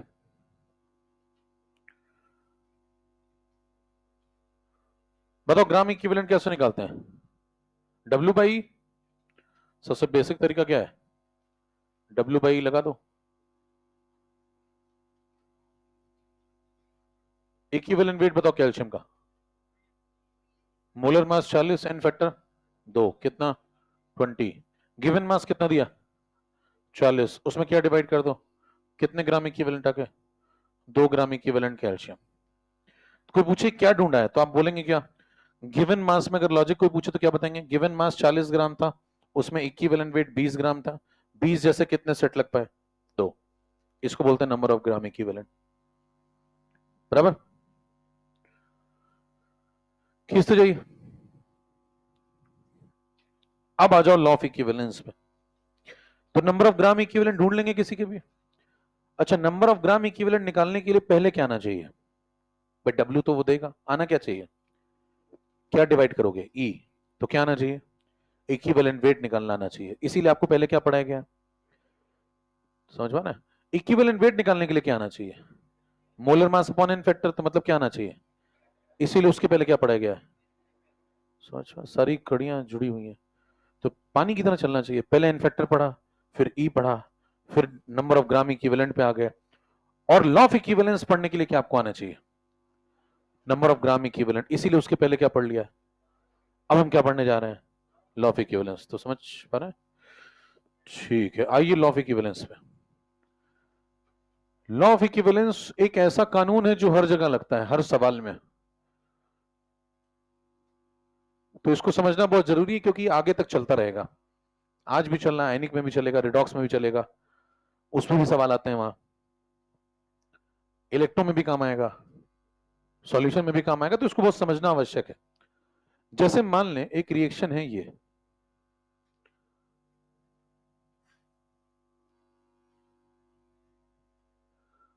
अब प्रश्न ये उठता है कि लॉ ऑफ इक्विवेलेंस क्या कहता है। तो क्या कहता है पहले समझ लेते हैं। सही कहता है गलत कहता है वो अलग विषय है। कहता यह है कि अगर ए ने बी से रिएक्शन करी है और सी और डी बन रहे हैं, N1 N2 N3 N4 क्या है उनके? कोफिशिएंट है। मोल्स ना ना ना ना क्या बोलेंगे? N1 N2 N3 N4 उनके स्टोइकियोमेट्रिक कोफिशिएंट है। कहेगा और कुछ बताओ, थोड़ा और बोलो ना। तो क्या बोलोगे? मोलर रेशियो है। क्या है? मोल नहीं है। मोल तो आप कुछ भी ले सकते हैं। मैं इसके ए के 50 मोल ले लूं, बी के 70 ले लूं, रोक लोगे क्या? हो सकता कोई लिमिटिंग रीजन बन जाए। तो आप क्या बोलेंगे? N1 N2 N3 N4 इनके एब्सोल्यूट मोल नहीं है। एब्सोल्यूट मोल समझते हैं? एब्सोल्यूट मतलब जो आपने ले लिए कंटेनर में, जो डाल दिए कंटेनर में, आप N1 N2 N3 मोल ही थोड़ी डालोगे, कुछ भी डाल सकते हैं आप इसके क्या N1 मोल ही डालोगे हर सवाल में? नहीं, कुछ भी डाल सकते हैं। 50 डाल लो, 70 डाल लो, 20 डाल दो, मेरी इच्छा। इसके क्या हमेशा N2 ही डालोगे? नहीं, कुछ भी। तो इसका मतलब ये इनके एब्सोल्यूट मोल नहीं होते हैं, ये इनके गिवन मोल नहीं होते हैं। क्या कभी भी नहीं हो सकते किसी भी केस में? कभी कभी हो भी सकते हैं। हमेशा होंगे इसकी कोई गारंटी? क्या चीज की गारंटी है जो हमेशा होंगे? Molar ratio. अगर ये दोनों आपस में रिएक्ट करेंगे तो किस रेशियो में रिएक्ट करेंगे? N1:N2, ये इनके मोलर रेशियो बताते हैं। तो आज के बाद आपसे कोई पूछे स्टोइकियोमेट्रिक कोफिशिएंट क्या बताते हैं, तो आप कहेंगे मोलर रेशियो बताते हैं, एब्सोल्यूट मोल नहीं बताते हैं। वो आप डिसाइड करें, सवाल बनाने वाली पार्टी आप है। ठीक है, लॉ ऑफ इक्विवेलेंस पे आइए। लॉ ऑफ इक्विवेलेंस क्या कहता है? अगर ए नाम के एक रिएक्टेंट ने बी नाम के एक दूसरे रिएक्टेंट से रिएक्ट किया है तो दोनों के ग्राम इक्विवेलेंट बराबर यूज होंगे।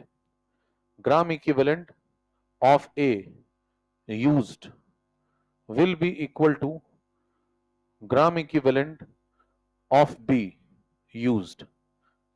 और जितने ग्राम इक्विवेलेंट इन दोनों के यूज होंगे उतने ही ग्राम इक्विवेलेंट सी और डी के बनेंगे। तो सी के उतने ही ग्राम इक्विवेलेंट फॉर्म हो जाएंगे और डी के उतने ही ग्राम इक्विवेलेंट फॉर्म हो जाएंगे। ऐसा किसका कहना है? लॉ ऑफ इक्विवेलेंस का। अब ये कहता सही है गलत है, क्यों कहता है वो अलग चर्चा का विषय है, लेकिन क्या कहता है पहले सुन ले। ये कहता है, अब अगर ये सही कहता होता तो इससे कितने फॉर्मेट हम लिख सकते हैं? देखिए, ग्राम इक्विवेलेंट निकालने के कितने तरीके? तीन तरीके। पहला फॉर्मेट कौन सा होता है? W बाई ए। दूसरा मोल्स इनटू। तीसरा नॉर्मेलिटी इनटू। तीन फैक्टर है क्या? तीन तरीके रिप्रेजेंट करने के। तो यही बात है हम इसके लिए भी लिख सकते हैं, W by E moles into n factor. और ठीक है, यही बात हम इसके लिए भी लिख सकते हैं, W बाई ई। डेटा अलग अलग होंगे सबके, भी देख लेते हैं, लेकिन अभी फॉर्मूले तो तीनों एप्लीकेबल है नहीं है? फॉर्मूले तो तीनों चलेंगे ना, यहां भी चलेंगे तीनों फॉर्मूले। तो अब कितने तरीकों से लॉ ऑफ इक्विवेलेंस को कैलकुलेट किया जा सकता है उस पर चर्चा करिए। मान लेते हैं कि क्वेश्चन में इसके W1 ग्राम यूज हुए। कितने ग्राम? मान लेते हैं इसके W1 ग्राम यूज हुए। और जब इसके W1 यूज हुए तो इसके मान लेते हैं W2 ग्राम यूज हुए होंगे कुछ। तब मान लेते हैं इसके W3 ग्राम बन गए और इसके W4 ग्राम बन गए। अगर इसका इक्विवेलेंट वेट E1 है और इसका इक्विवेलेंट वेट E2 है और इसका इक्विवेलेंट वेट E3 है तो, और इसका E4 है, तो क्या ये इनके नंबर ऑफ ग्राम इक्विवेलेंट आ गए? अरे ठीक है क्या, ये इनके नंबर ऑफ ग्राम इक्विवेलेंट आ गए। कौन कौन से नंबर ऑफ ग्राम इक्विवेलेंट आ गए? ये कौन से वाले हैं?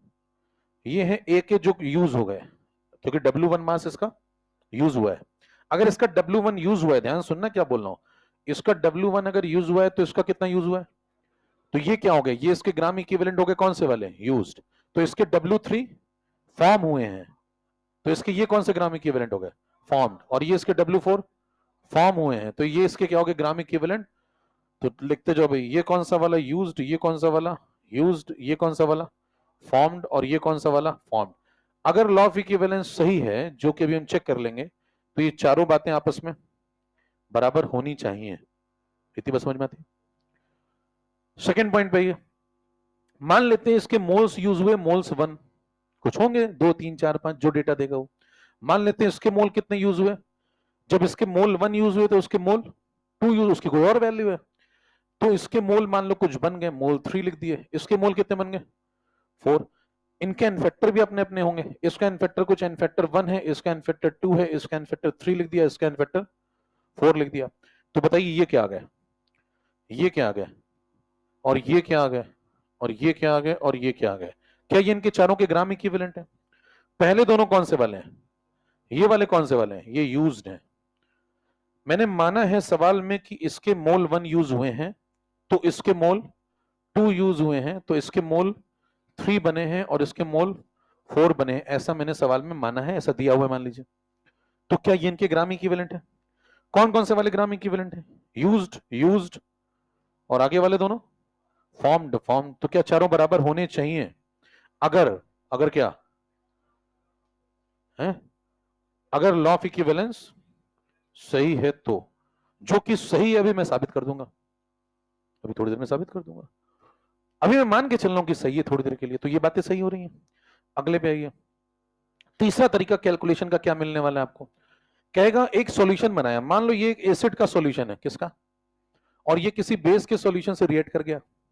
अरे ठीक है क्या? तो बताइए एसिड का जो सॉल्यूशन था, अगर उसकी नॉर्मेलिटी कितनी है सॉल्यूशन की?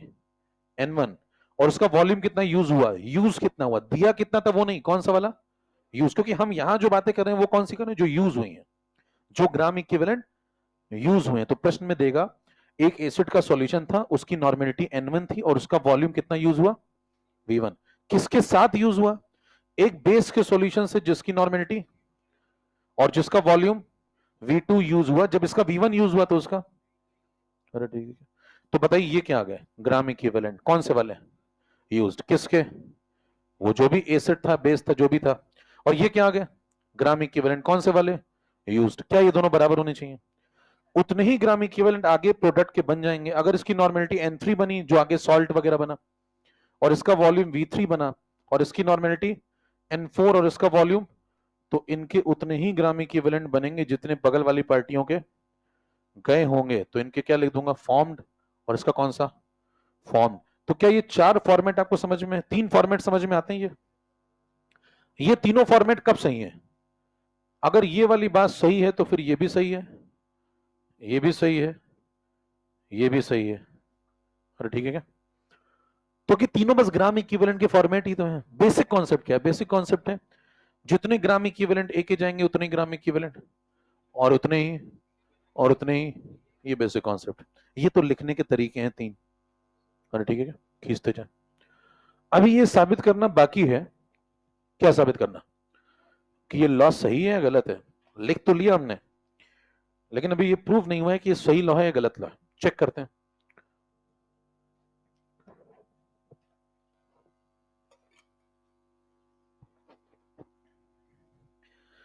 अब ये चेक करना है कि चलेगा या नहीं चलेगा।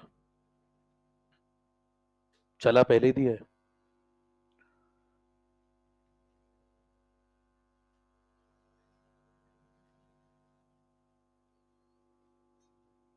चलो एग्जाम्पल लेते हैं भाई, जल्दी खींचो।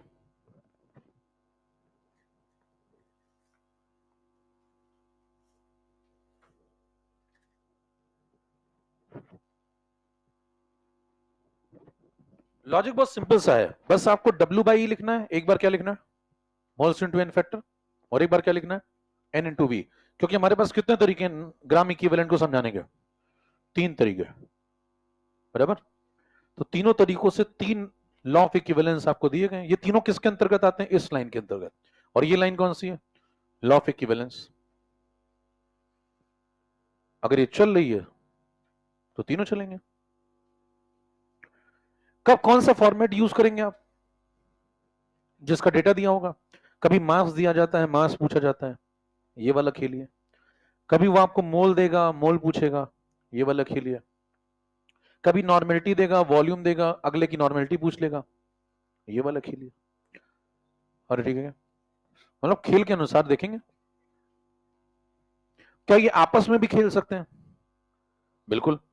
इसका वाला क्या है कि मैं तुम्हारे वाले के साथ खेलना चाहता हूं, देखिए ये वाला क्या है कि मैं इसके साथ खेलना चाहता हूं, मना कर दोगे। मान लो ऐसा सवाल आ जाए कि वो इसके साथ खेलना चाहता, खिला देंगे, क्या दिक्कत है, ग्राम इक्विवेलेंट ही तो है। अरे ठीक है क्या, ये कहता है भाई साहब मैं तुम्हारे वाले इसके साथ खेलना चाहता हूं, खिलाएंगे, क्या दिक्कत है। मान लीजिए प्रश्न कैसा आएगा, देखिए प्रश्न, खुश हो रहे हैं लोग, लॉजिकल बात हो रही है, छोटी छोटी बातों में खुशियां ढूंढ लेते हो। देखिए बताइए क्वेश्चन कैसा आएगा, कहेगा इसका मास दिया, इसका इक्विवेलेंट वेट पता, कहेगा ये जो दूसरा वाला है इसका वॉल्यूम दे दिया, इसकी नॉर्मेलिटी बता दो, बन गया सवाल। तो क्या आपस में भी खेल सकते हैं क्रॉस क्रॉस। तो ऐसे बहुत सारे प्रश्न बन सकते हैं। ठीक है, चर्चा को आगे बढ़ाएं। अब ये चेक करें कि ये सब चलेगा या नहीं चलेगा। चला तो आपने बहुत दूर दिया है। एग्जाम्पल देखें, एग्जाम्पल नंबर 1, क्रॉस चेक करते हैं कि ये चीजें चलती या नहीं चलती।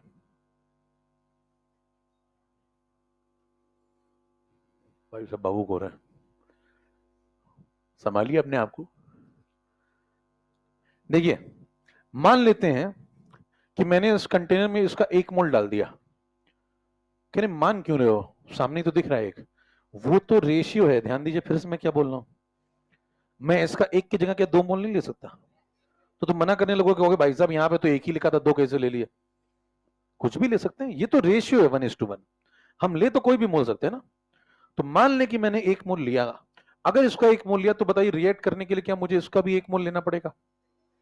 तो फिर क्या अगर ऐसा करूंगा तो इसके 1 मोल बन जाएंगे, और ऐसा करूंगा तो इसके भी 1 मोल बन जाएंगे। अगर मैं ऐसा ना करता, मैं इसके 2 मोल लेता तो इसके भी 2 जाते, तो इसके भी 2 बनते हैं, इसके भी 2 बनते। 50 लेता तो, 500 लेता तो, 0.05 लेता तो ऐसे डेटा तो हजारों हो सकते हैं। इसका मतलब ये जो कोफिशिएंट होते हैं ये एब्सोल्यूट मोल नहीं होते हैं, ये मोलर रेशियो होते हैं। ये बात दिमाग में बैठ रही है, क्योंकि लोग हमेशा ही बोलते हैं कि ये क्या करें, मोल है। तुरंत आपका नाम लिख लेगा डायरी में। हर शहर से नाम चूज किए जा रहे हैं। सबसे पैदल कौन? एन फैक्टर बताइए, इसका एन फैक्टर बताओ। एससीएल का 1, इसका एन फैक्टर बताओ। हाँ, इसका एन फैक्टर बताओ। सॉल्ट है, ऐसे टूटेगा 1। पानी का एन फैक्टर कितना चल रहा है? 1। क्यों 1? क्योंकि पानी सॉल्ट की तरह ही काम कर रहा है। देखिए पानी बना कैसे? ये रिएक्शन का नाम बताओ। न्यूट्रलाइजेशन। पानी कैसे बना है? न्यूट्रलाइजेशन से। किसके किसके? एसिड ने प्रोटॉन दिया, बेस ने, तब क्या बना? तो पानी को भी किसकी तरह ट्रीट करेंगे आप? जैसे आप सॉल्ट को ट्रीट करते हैं। तो बताइए पानी को तोड़ के देखेंगे तो क्या मिलेगा? कैटायन पे कितना पॉजिटिव, एनायन पे कितना नेगेटिव, तो एन फैक्टर। लेकिन इसका ये मतलब नहीं कि पानी का एन फैक्टर हमेशा 1 ही लगाना है। क्यों? कल को कोई रेडॉक्स रिएक्शन आ जाए। कैसी रिएक्शन? रेडॉक्स में एन फैक्टर पानी का अलग हो सकता है, उसके मेथड अलग हैं। ये कैसी रिएक्शन है? ये एसिड बेस न्यूट्रलाइजेशन है। रेडॉक्स अलग होती है, एसिड बेस न्यूट्रलाइजेशन अलग होता है। दोनों में एन फैक्टर निकालने के अलग अलग तरीके होते हैं। हेलो, तो याद करके नहीं बैठना पानी के एन फैक्टर हमेशा 1 ही लगाएंगे। इस सवाल में 1 है। अब बताइए मल्टीप्लाई करो, क्या मल्टीप्लाई करोगे? Mole into n factor. ये कौन से वाले मोल हैं? ये वाले कौन से मोल हैं? यूज्ड। ये कौन से मोल है? यूज्ड। ये कौन से वाले हैं? फॉर्म्ड। ये कौन से हैं? फॉर्म। ठीक है, मल्टीप्लाई करो। बताओ मोल इंटू एन फैक्टर लगा दें। Mole into n factor 1 into mole into n factor 1 into यहां पे 1 इंटू 1 यहां पे। बताओ ये सब क्या आ गए? मोल इंटू एन फैक्टर करने पे क्या आता है? Gram equivalent. ये क्या आ गया? Gram equivalent. ये ग्राम इक्विवेलेंट, ये ग्राम इक्विवेलेंट, ये भी ग्राम इक्विवेलेंट। पहले दोनों कौन कौन से वाले? यूज्ड। इसके बराबर आ रहा है क्या? बराबर। तो क्या सब आपस में बराबर आ रहा है? इसका मतलब लॉ ऑफ इक्विवेलेंस चल रहा है या नहीं चल रहा? क्या कहता है लॉ ऑफ इक्विवेलेंस? अगर इसका 1 ग्राम इक्विवेलेंट जाएगा तो इसका भी 1 ग्राम इक्विवेलेंट जाएगा, तो इसका भी 1 ग्राम इक्विवेलेंट बनेगा। ये क्या चल रहा है? Law of equivalence. पहला एग्जांपल। अब आप में से कुछ बुद्धिजीवी ऐसा सोच सकते हैं कि ये तो बहुत आसान एग्जांपल था, हो सकता है इत्तेफाक से चल गया हो। हैं? कह रहे हैं इसमें सब 1 1 1 1 था, तो 1 1 1 1 हो गया। कल को कुछ और हो, जैसे H2SO4 NaOH से बातें करें तो तब चला के दिखाओ। तो दूसरा एग्जांपल ले लें, फिर नोट कर लेंगे एक साथ। एक और ले लें, एग्जांपल नंबर 2। मान लो मैं कहता हूं H2SO4 ले लो, साथ में क्या लिया? NaOH। क्या बनेगा? Na2SO4 और पानी। ठीक है, बैलेंस कर लें अगर तो 1 2 1 2। चेक करिए। अगर कंटेनर में मान लो मैंने इसका 1 मोल डाला, मैं बार बार मान लो क्यों बोल रहा हूं, समझ पा रहे हैं? कहने मनाने के लिए बोल रहे होंगे, नहीं लॉजिक है। मान लो इसलिए बोल रहा हूं क्योंकि इफ की जगह कुछ और भी हो। कंडीशनल स्टेट मैंने बताया था ना, जैसे कविता आपने सुनी, अगर तुम मिल जाओ जमाना छोड़ देंगे हम, तो कंडीशनल कविता है इमरान अंकल की। तो अगर मान लीजिए मैंने यहां पे 1 मोल लिया इसका, किसका? ठीक है, तो बताइए बगल वाली पार्टी के फिर कितने मोल लगेंगे? 2 मोल लगेंगे। तो बताइए इसके कितने मोल बनेंगे? 1 मोल बनेंगे। तो इसके कितने मोल बनेंगे? 2 मोल बनेंगे। ये सब तब होगा जब आप वहां पे 1 लेंगे। अगर आप यहां कुछ और लेंगे तो सब कुछ और होता जाएगा। एन फैक्टर बताओ। हम तो एक एग्जांपल चेक कर रहे हैं बस। एन फैक्टर बताओ। H2SO4 का 2 NaOH 1। अब ये मत कह देना यहाँ 2 NaOH है तो मैं 2 ले लूं क्या? NaOH का एन फैक्टर किस पे डिफाइन करेंगे? पर एंटिटी। ठीक है, Na2SO4 का बताओ जल्दी से। 2 कैसे तोड़ोगे? 2Na plus 1SO4 minus 2। पानी का एन फैक्टर 1। क्यों? क्योंकि H प्लस और OH माइनस सॉल्ट की तरह ट्रीट करेंगे, न्यूट्रलाइजेशन रिएक्शन है। मल्टीप्लाई करो, mole into n factor mole into n factor यहां भी और यहां भी, बताइए चेक करिए। मोल इंटू एन फैक्टर करने पे कितना है यहाँ पे, 1 into 2 यहाँ, 2 into 1 यहाँ, 1 into 2, mole into n factor करते जा रहे हैं, 2 into, बताइए क्या चारों ग्राम इक्विवेलेंट आ गए? ये किसके ग्राम इक्विवेलेंट है? यूज्ड H2SO4 के, क्या इसके बराबर आ रहे हैं?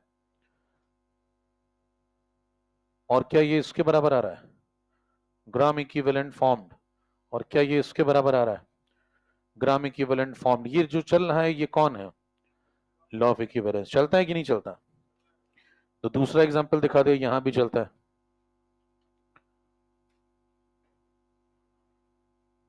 दोनों एग्जांपल में अंतर बताओ। पहले एग्जांपल में और दूसरे एग्जांपल में दोनों जब चारों आपस में खेल रहे हैं, यूज यूज्ड फॉर्म फॉर्म, तो मोलर रेशियो क्या है? पहले में मोलर रेशियो बताओ, 1:1:1:1। ग्राम इक्विवेलेंट का रेशियो बताओ इसमें, 1:1:1:1। चेक करो। अरे इसके जितने गए उतने इसके भी गए, उतने इसके बने उतने इसके बने, तो क्या रेशियो है? तो ग्राम इक्विवेलेंट का रेशियो 1:1:1:1। मोलर रेशियो, और अगले में आओ, मोलर रेशियो है, मोलर रेशियो कितना? 1:1:2। ग्राम इक्विवेलेंट का रेशियो है 1:1:1:1। चेक करो, सबके 2:2:2 है, कटेगा तो क्या कटेगा, 2:2 कट जाएगा तो क्या बचेगा 1। कुछ चमका गया? क्या चमका? सवाल चाहे कोई भी हो, ग्राम इक्विवेलेंट का रेशियो हमेशा क्या होता है? 1:1:1:1। क्या बदलता रहता है? मोलर रेशियो बदलता रहता है। दो कॉन्सेप्ट हैं, जो बदल रहा है वो कौन है? वो स्टोइकियोमेट्री का कॉन्सेप्ट है, और जो नहीं बदल रहा है 1:1:1:1, वो ग्राम इक्विवेलेंट का कॉन्सेप्ट है, वो लॉ ऑफ इक्विवेलेंस है। क्या दो कॉन्सेप्ट दिख रहे हैं आपको? कितना चमक की बात, सीधा झंडे की तरह, सीधा झंडे, फर्स्ट क्लास। समय समाप्त हो गया और 3 मिनट ओवर टाइम हो गए। हो सके तो मुझे माफ कर दीजिए।